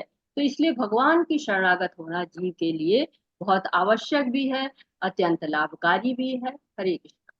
हरे कृष्ण। सर्वोत्तमं भूयाः प्रश्नु मे परमं वचाः इष्टोऽसि मे दृढमति ततो वक्ष्यामि ते हितम्। हरे कृष्णा। क्योंकि तुम मेरे अत्यंत प्रिय मित्र हो, अतः मैं तुम्हें अपना परम आदेश, जो सर्वाधिक गुह ज्ञान है, बता रहा हूँ। इसे अपने हित के लिए सुनो। हरे कृष्णा। हरे कृष्ण। तो भगवान फिर कह रहे हैं कि तुम सुनो, तुम मेरे प्रिय हो, अत्यंत प्रिय। भगवान कई बार कह चुके हैं मैं तुम मेरे बहुत प्रिय हो, तुम मेरे मित्र हो, तुम मेरे सखा हो, तुम्हारे लाभ के लिए है। ये भगवान एक तरह से पूरी तरह दिल निकाल के दे रहे हैं कि ऐसे नहीं कि गुरु है कि लेक्चर दिया और चले गए, नहीं। वो है जो शिष्य के बारे में सोच रहे हैं, उसके सुख दुख में शामिल होते हैं। तो ये कितना मजबूत संबंध है भगवान का और अर्जुन का। पूरी दृढ़ता दिखा रहे हैं कि देखो ये तुमको कितने गुह्य ज्ञान मैं तुम्हें दे रहा हूँ क्योंकि तुम मुझे बहुत प्रिय हो। तो हमारे पास सैकड़ों कारण ऐसे होते हैं जो हम भगवान से विपरीत हो जाते हैं, लेकिन भगवान हमेशा हमको अपना प्रेम दिखाते हैं, हमें हमेशा प्रेम खोल के रख देते हैं कि नहीं जो है वो तुम मेरे हो।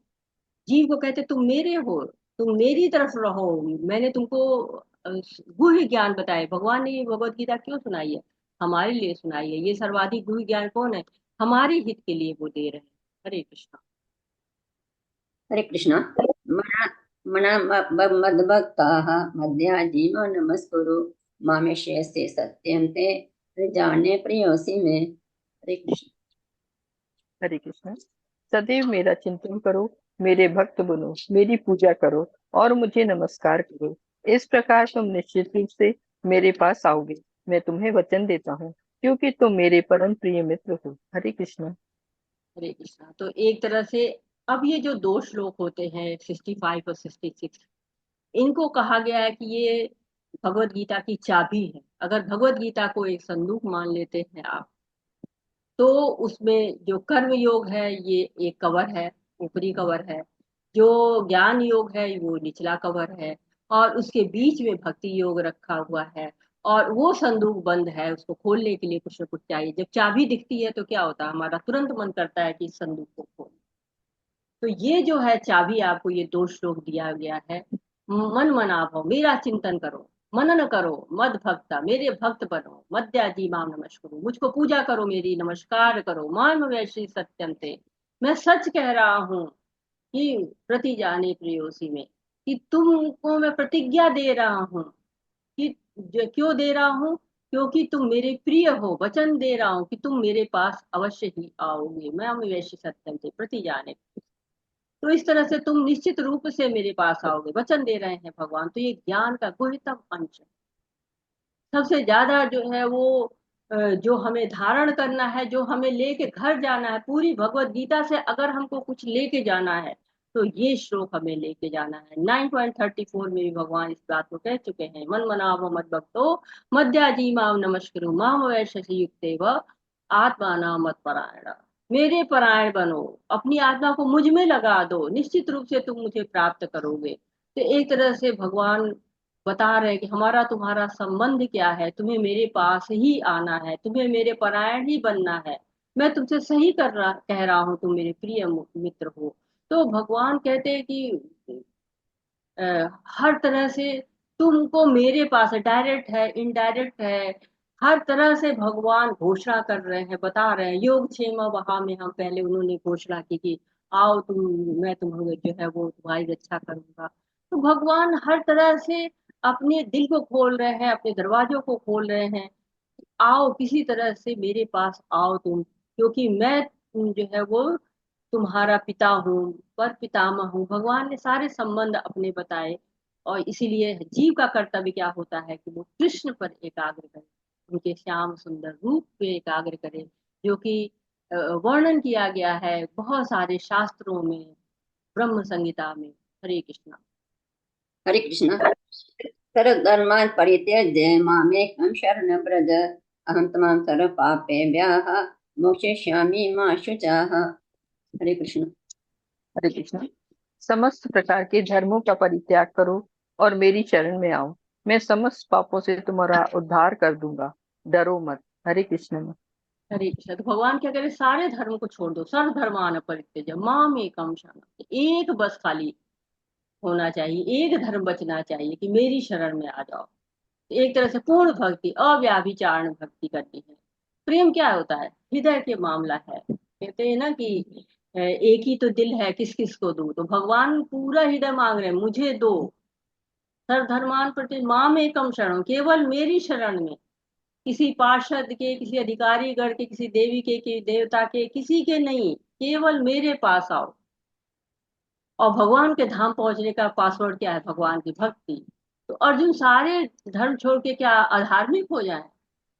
नहीं, वो भक्त रहेंगे, धार्मिक रहेंगे। तो क्या करना है, क्यों ऐसा कह रहे हैं भगवान? तो भगवान ने बहुत सारा वर्णन किया है, कर्म योग का, ज्ञान योग का, ध्यान योग का, काफी सारे वर्णन है। और कहते कि इस सब को छोड़ दो, इस सब की कोई जरूरत नहीं, केवल भक्ति करो। साथ ही साथ कहते कि दो धर्म होते हैं ना, एक पराधर्म होता है, एक अपराधर्म होता है। यानी पराधर्म जो कि दिव्य होता है, शुद्ध होता है, अपराधर्म जो कि भौतिक होता है। और भौतिक धर्म क्या है अर्जुन के सामने?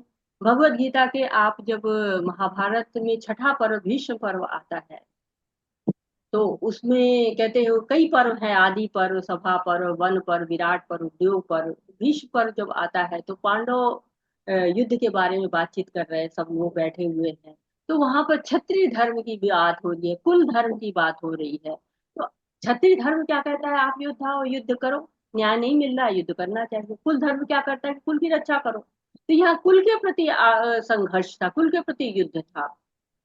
तो करना क्या चाहिए, कृष्ण से समझा रहे हैं कि भगवान से जुड़ो। अपरा धर्म क्या है, भौतिक कार्य पूरा करो। भौतिक कार्य क्या है, कुल की रक्षा करो। और भगवान क्या कह रहे हैं कि नहीं, तुम युद्ध करो। क्योंकि भगवान तो पहले शांति की लेके गए थे प्रस्ताव, लेकिन वो सफल नहीं हुआ था। तो दो संघर्ष है यहाँ पर, क्षत्रिय धर्म का भी संघर्ष है, कुल धर्म का भी संघर्ष है। ये दोनों क्या है, दोनों अपरा धर्म है। पराधर्म क्या है, भगवान कृष्ण है। तो सर्वधर्मान, सारे धर्म का परित्याग करो। और पराधर्म, शुद्ध भक्ति करो। शुद्ध भक्ति, भगवान की शरण में आओ, इसके अलावा और कुछ भी नहीं करना है। अब उसके लिए करना क्या होगा, उसके लिए शरणागति लेनी पड़ेगी। शरणागति कैसे ली जाती है, उसका विवरण यहाँ पे प्रभुपाद कहते हैं। हरि भक्ति विलास में कृष्ण की शरण ग्रहण करने की विधि का वर्णन हुआ है। आनुकूलस्य संकल्प, प्रतिकूलस्य वर्जनम, रक्षिष्यतीति विश्वासो, गोप्तित्वे वर्णम तथा। आत्मनिक्षेप कार्पण्ये षड्विधा शरणागति। तो षड्विधा शरणागति, छह रास्ते हैं। कैसे? अनुकूलस्य संकल्प, जो भी संकल्प है कैसे होने चाहिए, भगवान के संकल्प होने चाहिए। आपका कोई भी संकल्प ऐसा नहीं होना चाहिए जो भगवान से अलग हो। और साथ ही साथ क्या है, प्रतिकूल से वर्जना, जो प्रतिकूल है, जो भगवान के अनुकूल नहीं है, वो त्याग दो उसको, उस संकल्प को त्याग दो आप। रक्षा तीर्थ विश्वास, भगवान क्या करेंगे, आपकी रक्षा करेंगे, सुरक्षित रखेंगे आपको, ये आपका विश्वास होना चाहिए। गोप्तृत्व वर्णन, जो भगवान क्या करेंगे, उसको मेंटेन भी करेंगे, रक्षा भी करेंगे और उसका मेंटेन भी करेंगे। तो और साथ ही साथ क्या कहते हैं कि कार्पण, कंजूस नहीं, कंजूस तक कृपण कहते हैं ना, कंजूसी को कहते हैं। तो कहते हैं कि ये भाव नहीं आना चाहिए। भगवान क्या करेंगे, हमेशा आपकी रक्षा करेंगे, आपके पास जो है उसकी भी रक्षा करेंगे। क्षण विधा शरणागति, ये छह विधियां हैं जिसके द्वारा शरणागति मिलती है, भगवान की शरणागति होती है। तो इन चीजों को जरूर ध्यान रखना चाहिए कि संकल्प भगवान के अनुकूल हो, और नहीं तो वो भक्ति से दूर लेके चले जाएंगे। भक्ति अगर करनी है तो आपको भगवान के अनुसार संकल्प को रखना चाहिए। हरे हरे कृष्णा। इदं ते न पातक तपस्काय नाम का ना भक्ताय कदाचन, ना शुश्रूषवे वाचम, ना च मां जो अभिसूयते। हरे कृष्ण। यह गुणगान उनको कभी भी न बताया जाए जो न तो संयमी है, न एकनिष्ठ, न भक्ति में रत है, न ही उसे जो मुझसे द्वेष करता हो। हरे कृष्ण माता जी। हरे कृष्णा। तो इदम ते नाथ पसकाय, ऐसे लोगों को नहीं बताना है तपस्काय, जो तप नहीं करते हैं, ना भक्त आए कदाचन, जो भक्त भी नहीं है, तो न शरीर से तपस्या हो रही है और न ही भक्ति में दृढ़ता आ रही है, तो न संयमी है, न एकनिष्ठ है, न भक्ति में रत है, और वो इन और द्वेष करते हैं जो, और जो इस तरह के लोग हैं उनको नहीं बताना है ये गुरु ज्ञान। भगवान कह रहे हैं कि द्वेष करने वालों से कतई नहीं बताना है, और जो भक्ति भी नहीं करना चाहते हैं, जो भगवान से जुड़ना भी नहीं चाहते हैं, तो ये गुरु ज्ञान उनको नहीं बताया जाना। तो भगवान यहाँ पर आके थोड़ा सा अपने आप को कह रहे हैं कि नहीं, ऐसे लोगों को बताने से, जो अभक्त हैं उनको बताने से कोई लाभ नहीं है, क्योंकि क्यों, भगवान की जो कृपा सब पर बरसनी चाहिए। ऐसा लोग कहते हैं कि भगवान क्यों नहीं कह रहे हैं ऐसा, भगवान की कृपा तो सब पे होनी चाहिए। लेकिन ऐसे जो अभक्त लोग होते हैं, श्रद्धा जिनकी नहीं होती है, वो नहीं समझ पाएंगे। भगवत गीता को समझने के लिए शुद्धता जो होनी चाहिए, जो भगवान के प्रति प्रेम होना चाहिए, वो अगर नहीं है तो जो कहते हैं ना कि आपको अगर कोई चीज दे दी जाए, कोई अच्छा सा रत्न पकड़ा दिया जाए, लेकिन अगर आपको उसका वैल्यू नहीं पता है, तो क्या आप फेंक देंगे उसे, पेपर वेट का काम करना शुरू कर देंगे। तो जौहरी ही उस रत्न को पहचानेगा। वैसे ही जो लोग भगवान को जानते हैं, जो भगवान से प्रेम करते हैं, वही इस गुप्त ज्ञान को, गुहितर ज्ञान को, गोपनीय ज्ञान को अच्छी तरह से संभाल के रखेंगे। अब अगर मोती है, हंस के सामने रखो तो उसकी जो है वो दूसरी वैल्यू है, सुअर के सामने फेंक दो तो उसकी वैल्यू गायब हो जाएगी। तो जो गुह्य ज्ञान है, गुहितर ज्ञान है, गुहितम ज्ञान है, ये उन लोगों को नहीं देना चाहिए जो लोग मिथ्या अहंकार में है, जो लोग दयालु हैं, प्यारे हैं, भगवान को भक्त हैं और भगवान को जानना चाहते हैं, उनको ये ज्ञान देना चाहिए। हरे कृष्णा। हरे कृष्ण। य इदं कर्म गुह्यं मद्भक्तेषु विधास्यति भक्ति मयि परां कृत्वा मामेष संशयः। हरे कृष्ण माता धन्यवाद। हरे कृष्ण। हरे कृष्ण।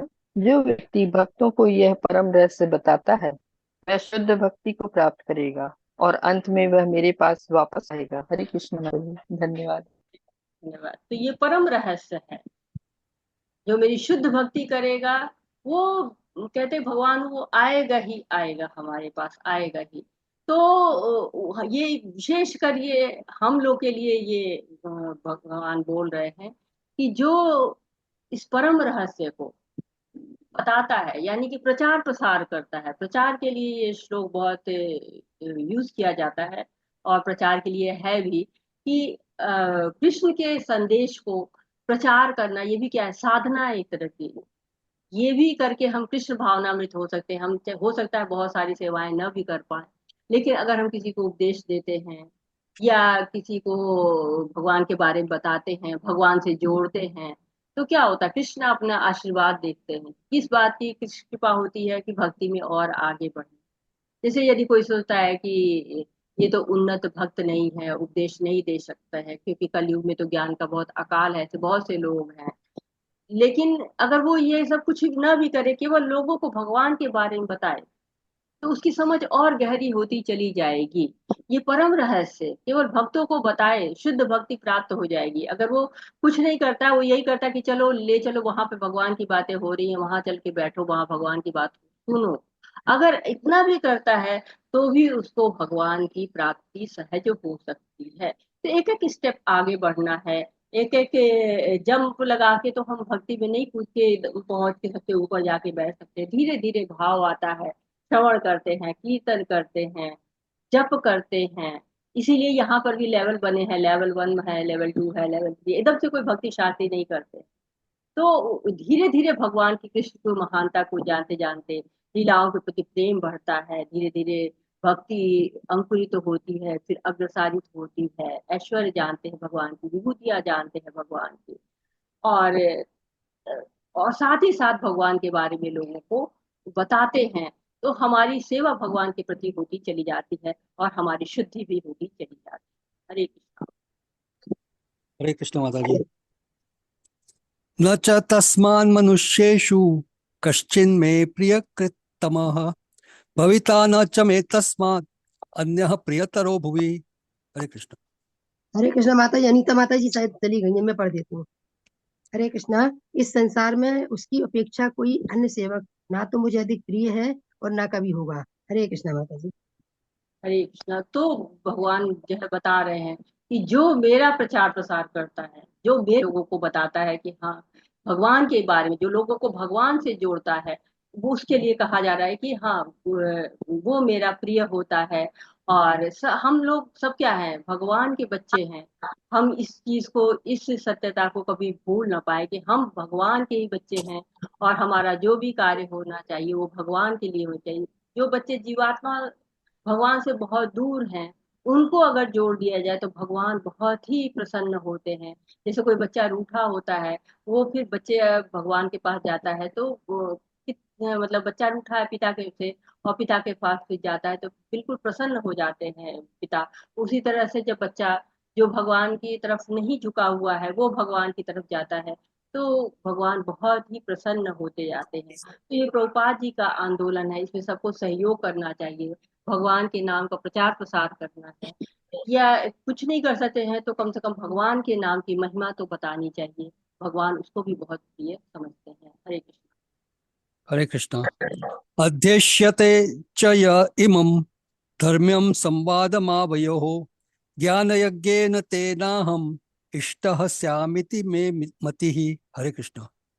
हरे कृष्णा। और मैं घोषित करता हूँ कि जो हमारे इस पवित्र संवाद का अध्ययन करता है वह अपनी बुद्धि से मेरी पूजा करता है। हरे कृष्णा। हरे कृष्णा। तो भगवान ने ऐलान कर दिया कि पवित्र संवाद है, इसको पढ़ने का अर्थ है कि हम बुद्धि से उनकी पूजा कर रहे हैं। तो हम लोग को संकल्प लेना चाहिए कि हम इसको लाल कपड़े में बांध के पूजा स्थल पर नहीं रखेंगे, केवल केवल प्रणाम नहीं करेंगे, बल्कि हम इसका अध्ययन करके भगवत धाम को जा सकते हैं। तो भगवान इस अभी लगातार आप देख रहे हैं कि कितने सुंदर सुंदर श्लोक आते चले जा रहे हैं कि भगवान अपना दिल खोल के एक तरह से रख दे रहे हैं। और कहीं पर आपको मिलता है कोई श्लोक, जैसे 66 श्लोक था तो उसको एसेंस माना जाता है, भगवत गीता का सार माना जाता है, गारंटी वारंटी मानी जाती है। इसी तरह से हम देखते हैं कि चरम श्लोक भी इसको कहा जाता है कि मतलब इससे ज्यादा अच्छा क्या कहेंगे कि भगवान कह देते कि सारे पाप तुम्हारे नष्ट हो जाएंगे, तुम्हें कुछ भी पाप नहीं रहेगा जब तुम मेरी शरण में आ जाओगे। हम शरणागति के श्लोक को देखते हैं, और साथ ही साथ भगवान कहते हैं कि अगर तुम मेरे बारे में बताते हो तो तुम मेरे प्रिय हो जाओगे। और यहाँ पर क्या है, फलश्रुति आ गई है, बताएगी कि जो इस पवित्र संवाद का अध्ययन करता है वो बुद्धि से मेरी पूजा करता है, तो क्या फल मिलता है उसका। हरे कृष्ण। हरे कृष्ण। श्रद्धावान अनसूयः च शृणुयात् अपि यः नरः स अपि मुक्तः शुभान् लोकान् प्राप्नुयात् पुण्यकर्मणाम्। हरे कृष्ण। हरे कृष्णा। और जो श्रद्धा समेत तथा द्वेष रहित होकर इसे सुनता है वह सारे पापों से मुक्त हो जाता है और उन शुभ लोकों को प्राप्त करता है जहाँ पूर्ण आत्माएं निवास करती हैं। हरे कृष्णा। हरे कृष्ण। तो ये फल श्रुति मिल गई है कि जो इसको पढ़ता है, सुनता है, सुनाता है, वो क्या होता है कि श्रद्धा के साथ, द्वेष नहीं होना चाहिए, सारे पाप से मुक्त हो जाता है, जितने भी पाप हैं उन सब से मुक्त हो जाता है, और उन लोगों में प्राप्त करता है जहाँ पे पूर्ण आत्मा निवास करते हैं, जहाँ पुण्य लोग, जो ऊंचे लोग हैं उनमें पहुंच जाते हैं। तो एक तरह से भगवान बता रहे हैं कि भगवत गीता जो हम पढ़ते हैं, इस भगवत गीता के पढ़ने से क्या लाभ होता है, ये यहाँ पर। हरे कृष्ण। हरे कृष्ण। कश्चिद् एतत् श्रुतं पार्थ त्वया एक अग्रेण चेतसा कश्चिद् अज्ञान सम्मोहः प्रणष्टः धनंजय। हरे कृष्ण। हरे कृष्णा।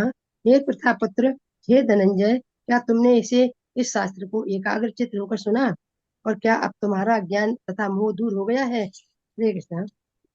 हरे कृष्णा। तो कृष्ण ऐसे गुरु नहीं है कि पढ़ा दिया मेरा काम खत्म हो गया, नहीं। पूछ रहे हैं क्या तुमने एकाग्रचित होकर सुना, क्या तुमको समझ में आया। तो पहला प्रश्न है कि एकाग्रचित होकर सुना। तो अर्जुन तो सुन ही रहे थे और बहुत एकाग्रचित होकर सुन रहे थे, बड़े सुंदर सुंदर प्रश्न आ रहे थे उनको। लेकिन ऐसा क्यों पूछे, क्योंकि युद्ध का माहौल था, बहुत शोर था उनको। देखिए हमारी क्लास में क्या होता है, कोई एक भी माइक जो है वो रह जाता है अनम्यूट, और घर की बातें, टीवी की बातें सुनाई देती हैं, तो हम डिस्टर्ब होते हैं। वहां तो पूरा युद्ध चल रहा है, तो वहां एकाग्रचित होना एक समस्या हो सकती है।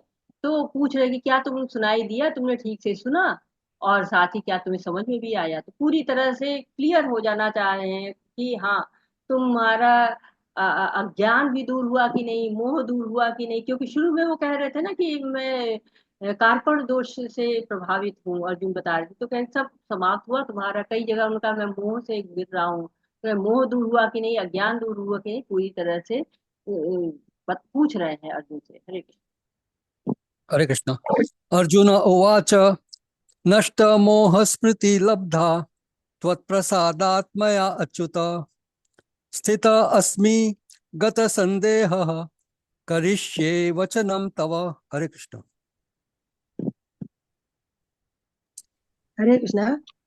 अर्जुन ने कहा, हे कृष्ण, हे अच्युत, अब मेरा मोह दूर हो गया है।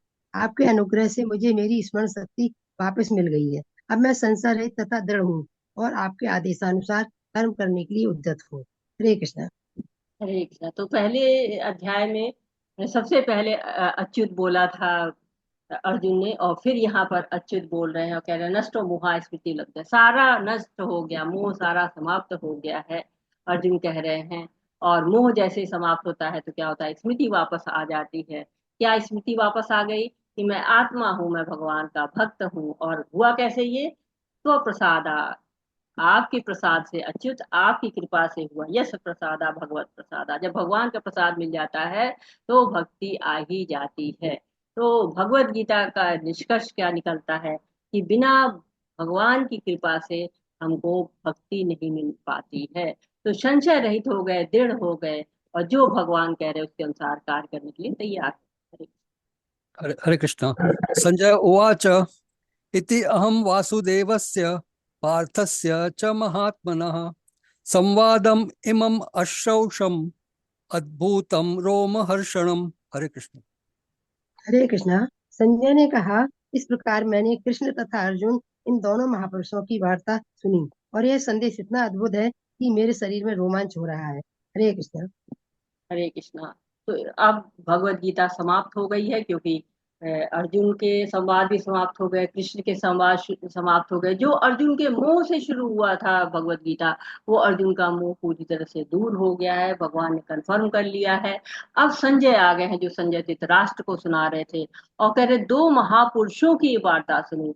अब कितना जो लेवल कितना हाई हो गया है, संजय कह रहे हैं कि दो महापुरुषों की, मतलब भगवत गीता एक तरह से, भगवत गीता में दो लोगों की बातचीत है। कई जगह पे हमने देखा कि जो भागवतम है उसमें भी बातचीत है, और यहाँ पर भी पहली जो बातचीत शुरू हुई थी धृतराष्ट्र और संजय से, उसके बाद मेन बातचीत कृष्ण और अर्जुन की आई थी। तो इस तरह से जो ये पूरा संवाद है, दो महापुरुषों का संवाद रहा था, बिल्कुल रोमांचित हो रहे हैं कि बहुत सुंदर वार्तालाप था ये। और महात्मा शब्द कह रहे हैं, भगवान और भक्त दोनों के लिए प्रयोग कर रहे हैं कि दो महात्माओं के बीच की ये वार्ता।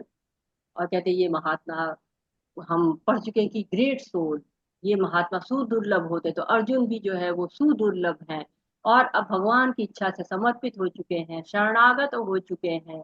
और कह रहे हैं कि जब मैंने सुना, संजय कह रहे जब मैं सुन रहा हूँ ये तो मेरा रोंगटा खड़ा हो जा रहा है, अद्भुत है। और पहले, इसके पहले शुरू शुरू में अर्जुन जब रथ पर थे और कृष्ण के साथ आते हैं, उस वक्त भी युद्ध क्षेत्र में उनके रोम खड़े हो जाते हैं। और यहाँ पर अर्जुन के रोम खड़े हुए थे, यहाँ पर संजय जो है वो सुन रहे हैं, और उनके भी सुनने के बाद रोम जो उनके रोए हैं वो खड़े हो जा रहे हैं। तो कितना रोमांचित हो रहे हैं, कितना सुंदर ये सब जो है दृश्य चल रहा होगा। हरे कृष्ण। हरे कृष्ण। व्यास प्रसादात् श्रुतवान् एतद् गुह्यम् अहं परम योगम योग ईश्वरात् कृष्णात् साक्षात् कथयतः स्वयं। हरे कृष्ण। हरे कृष्णा। व्यास जी की कृपा से मैंने यह परम गुही बातें साक्षात योगेश्वर कृष्ण के मुख से अर्जुन के प्रति कही जाती हुई सुनी। हरे कृष्णा। हरे कृष्णा। तो अर्जुन जो ये कथा थी, भगवत गीता थी, ये किससे हुई? व्यास की कृपा से, क्योंकि व्यास देव जी आए थे और उन्होंने संजय को दिव्य दृष्टि दी थी। आज भी जहाँ पर लोग बैठ के कथा कहते हैं उसको व्यास आसन कहा जाता है। इस्कॉन में व्यास पूजा भी होती है, जो भगवान, जो गुरु की पूजा होती है, व्यास पूजा कही जाती है। तो व्यास क्या होते हैं, मतलब एक तरह से गुरु को कहते हैं कि जो व्यास देव का प्रतिनिधि होता है, इसीलिए उसको व्यास आसन कहा जाता है, जहाँ बैठ के जो गुरु होते हैं वो शिष्य को ज्ञान देते हैं। हरे कृष्ण। हरे कृष्ण। राजन् संस्मृत्य संस्मृत्य संवादम् इमम् अद्भुतम् केशव अर्जुनयोः पुण्यम हृष्यामि च मुहुः मुहुः। हरे कृष्ण। हरे कृष्णा। हे राजन, जब मैं कृष्ण तथा अर्जुन के मध्य हुई इस आश्चर्यजनक तथा पवित्र वार्ता का बारंबार स्मरण करता हूँ तो प्रति क्षण आह्लाद से गदगद उठता हूँ। हरे कृष्णा। हरे कृष्ण। तो संजय जो है बिल्कुल गदगद हो चुके हैं। हम भी जब भगवान की वाणी को पूरी तरह से आत्मसात करते हैं तो हम भी गदगद हो जाते हैं। बहुत पवित्र है, अद्भुत है संवाद, और ये बार बार हमको सुनने का मन करता है। कहते कि बहुत सुंदर रूप से ये कहा गया है, बहुत सुंदर रूप से ये सुना गया है। हरे कृष्ण। तच्च संस्मृत्व संस्मृत्व रूपम अति अद्भुतम हरेः विस्मयामि महान् राजन् हृष्यामि च पुनः पुनः। हरे कृष्ण। हरे हरे कृष्ण। तो कृष्णा। कितना, हाँ पढ़िए। हे राजन, भगवान कृष्ण के अद्भुत रूप का स्मरण करते ही मैं अधिकाधिक आश्चर्यचकित होता हूँ और पुनः पुनः हर्षित होता हूँ। हरे कृष्णा। हरे कृष्ण। तो कितने रोमांचित हो रहे हैं संजय, कितने हर्षित हो रहे हैं, इतना सुंदर सब देखिए। लेकिन ये देखिए कि जो धृतराष्ट्र हैं वो इतनी आसक्ति है कि अभी भी वो शरणागत नहीं हो पा रहे हैं अपने बच्चों से, उस सिंहासन से। कितना ज्यादा वो लिप्त हैं कि उनको कुछ भी दिख नहीं रहा है कि हाँ, जो काल रूप भी दिखा चुके हैं भगवान, और सबके बाद भी जो है उनको कोई भी ज्ञान नहीं हो रहा है। वही संजय बिल्कुल रोमांचित हुए जा रहे हैं, गदगद हुए जा रहे हैं, शुद्ध हुए जा रहे हैं। एक तरह से ये इतना सुंदर वार्ता थी, और लेकिन धृतराष्ट्र पे कोई असर नहीं हो रहा है। हरे कृष्ण। यत्र यत्र योगेश्वरः कृष्णः यत्र पार्थो धनुर्धरः तत्र श्रीर्विजयो भूतिः ध्रुवा नीतिर्मतिर्मम। हरे कृष्ण। हरे कृष्ण। हरे यत्र कृष्णा। योगेश्वर कृष्ण। हरे बड़े। कृष्णा। जहाँ योगेश्वर कृष्ण है, जहाँ परम धनुर्धर अर्जुन है, वहीं ऐश्वर्य, विजय, अलौकिक शक्ति तथा नीति भी निश्चित रूप से रहती है। ऐसा मेरा मत है। ओम धन्यवाद सत्य माता जी। बोल दूं माता जी? ओम सत्य बोल दूं? ओम तत्सत इति श्रीमद्भगवत गीतासु उपनिषदसु ब्रह्म विद्यायां योग शास्त्रे श्री कृष्ण अर्जुन संवादे संन्यास की सिद्धि नाम योगो अष्टदशो अध्याय। हरे कृष्णा कृष्णा कृष्णा हरे हरे, हरे रामा राम रामा हरे हरे। हरे कृष्णा माता जी। हरे कृष्णा माता जी। तो बहुत सुंदर आपने किया कि यत्र योगेश्वर कृष्ण, भगवान सारे योग के ईश्वर है। जब हम योग करते सिद्धियां मिलती हैं, भगवान सारी सिद्धियों के स्वामी हैं। और यत पार्थ धनुर्धर, धनुष धारण कर लिया। जब हम पहला अध्याय पढ़ते हैं तो वहां पे होता है एवं मुक्ता अर्जुन सखे रथोपस्था उपस्थित विशिज्य सरम चापम शोक संविम मानस। इतना बोल के जो है रख देते हैं वो अपना धनुष बाण। संजय बताते हैं हमको शोक संतप्त हो जाते हैं, वो अवस्था थी। आज अर्जुन पुनः धनुर्धर है। जैसे हम पढ़ते पढ़ते एक किताब रख देते हैं तो हम नहीं पढ़ रहे हैं, इस तरह अर्जुन ने धनुष रख दिया था, यानी कि वो युद्ध नहीं कर रहे हैं। अब धनुर्धारी हो गए हैं, युद्ध करने को तैयार हो गए, गांडीव हाथ में आ गया है। अर्जुन के हाथ में दृढ़ता है, कृष्ण की सेवा करने के लिए तत्पर है। चिंतन मनन कर लिया, सारी बातों को मनन हो गया। जो भगवान ने कहा था यथेच्छसु तथा कुरु, अब अर्जुन दृढ़ संकल्प ले चुके। भगवान की आज्ञा को मानेंगे, जो भगवान ने कहा है वही करेंगे। तो भगवत गीता के आरंभ में अर्जुन देखना चाहते हैं कि मेरे विरुद्ध लड़ने कौन आया है, उनकी क्या स्ट्रेंथ है, क्या है, कौन कौन है मेरे विरुद्ध। और अब जो है वो अर्जुन कुछ भी नहीं सोच रहे हैं, केवल एक है, कृष्ण के शब्द सुनते हैं और कृष्ण के सारे ज्ञान योग, कर्म योग, ध्यान योग, भक्ति योग सब बताने के बाद जीव से उनका संबंध क्या है, जीव की स्थिति क्या है, काल क्या है, प्रकृति क्या है, प्रकृति गुण क्या है, ये सब बताया भगवान ने। और अर्जुन में अब दृढ़ता आ गई कि उन्हें क्या करना चाहिए। शब्द प्रमाण है, ये शब्द जो है वो भगवान के आए हैं, भगवान के द्वारा। ये शब्द प्रमाण के महत्व को सिद्ध करते। जब हम जप करते हैं तो प्रत्यक्ष रूप से हम देखते कि सारी दुनिया सो रही है, बड़े आनंद है, लेकिन हमारी जो आनंद है, हरे कृष्णा कृष्ण कृष्णा हरे राम राम राम हरे हरे, हम कितना करते हैं, ये भौतिक दुनिया में जो आनंद है उससे कई गुना आनंद जो है वो हम प्राप्त करते हैं। और जो तीन ताप है, तीन तरह के ताप, अधिभौतिक, अधिदैविक और आध्यात्म, ये सब इस संसार के ही हैं। जो इनसे ऊपर उठ जाता है वो शाश्वत सुख पाता है। हमारा शाश्वत धाम भगवद गीता बताते हैं कि भगवत धाम है, हमें वहां जाना है जहाँ आनंद ही आनंद है, कोई दुख नहीं है वहां पे।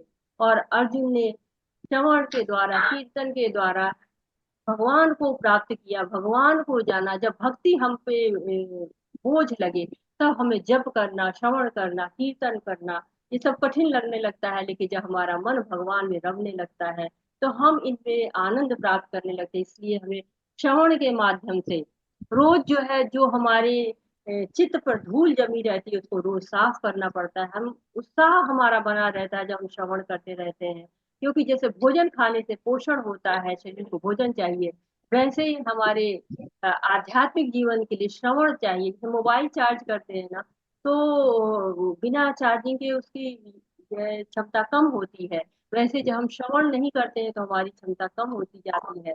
जैसे जैसे हम श्रवण करते हैं वैसे वैसे हम भगवान के और नजदीक चले जाते हैं, भगवान को भक्ति हमारी अच्छे से होने लगती है। इस प्रकार से कहते हैं कि ओम तत्सत। जो आज हमने अभी तक जो 18 अध्यायों को पढ़ा है उसको हम ओम तत्सत करके इन भगवान नाम से जो है वो इसका समापन करते हैं। और वाछाकल्पतरुभ्यश्च कृपा सिन्धुभ्यैव च वेभ्यो वैष्णवेभ्यो नमः। नमो नमः। अनंत कोटि वैष्णव वृंद जय हो।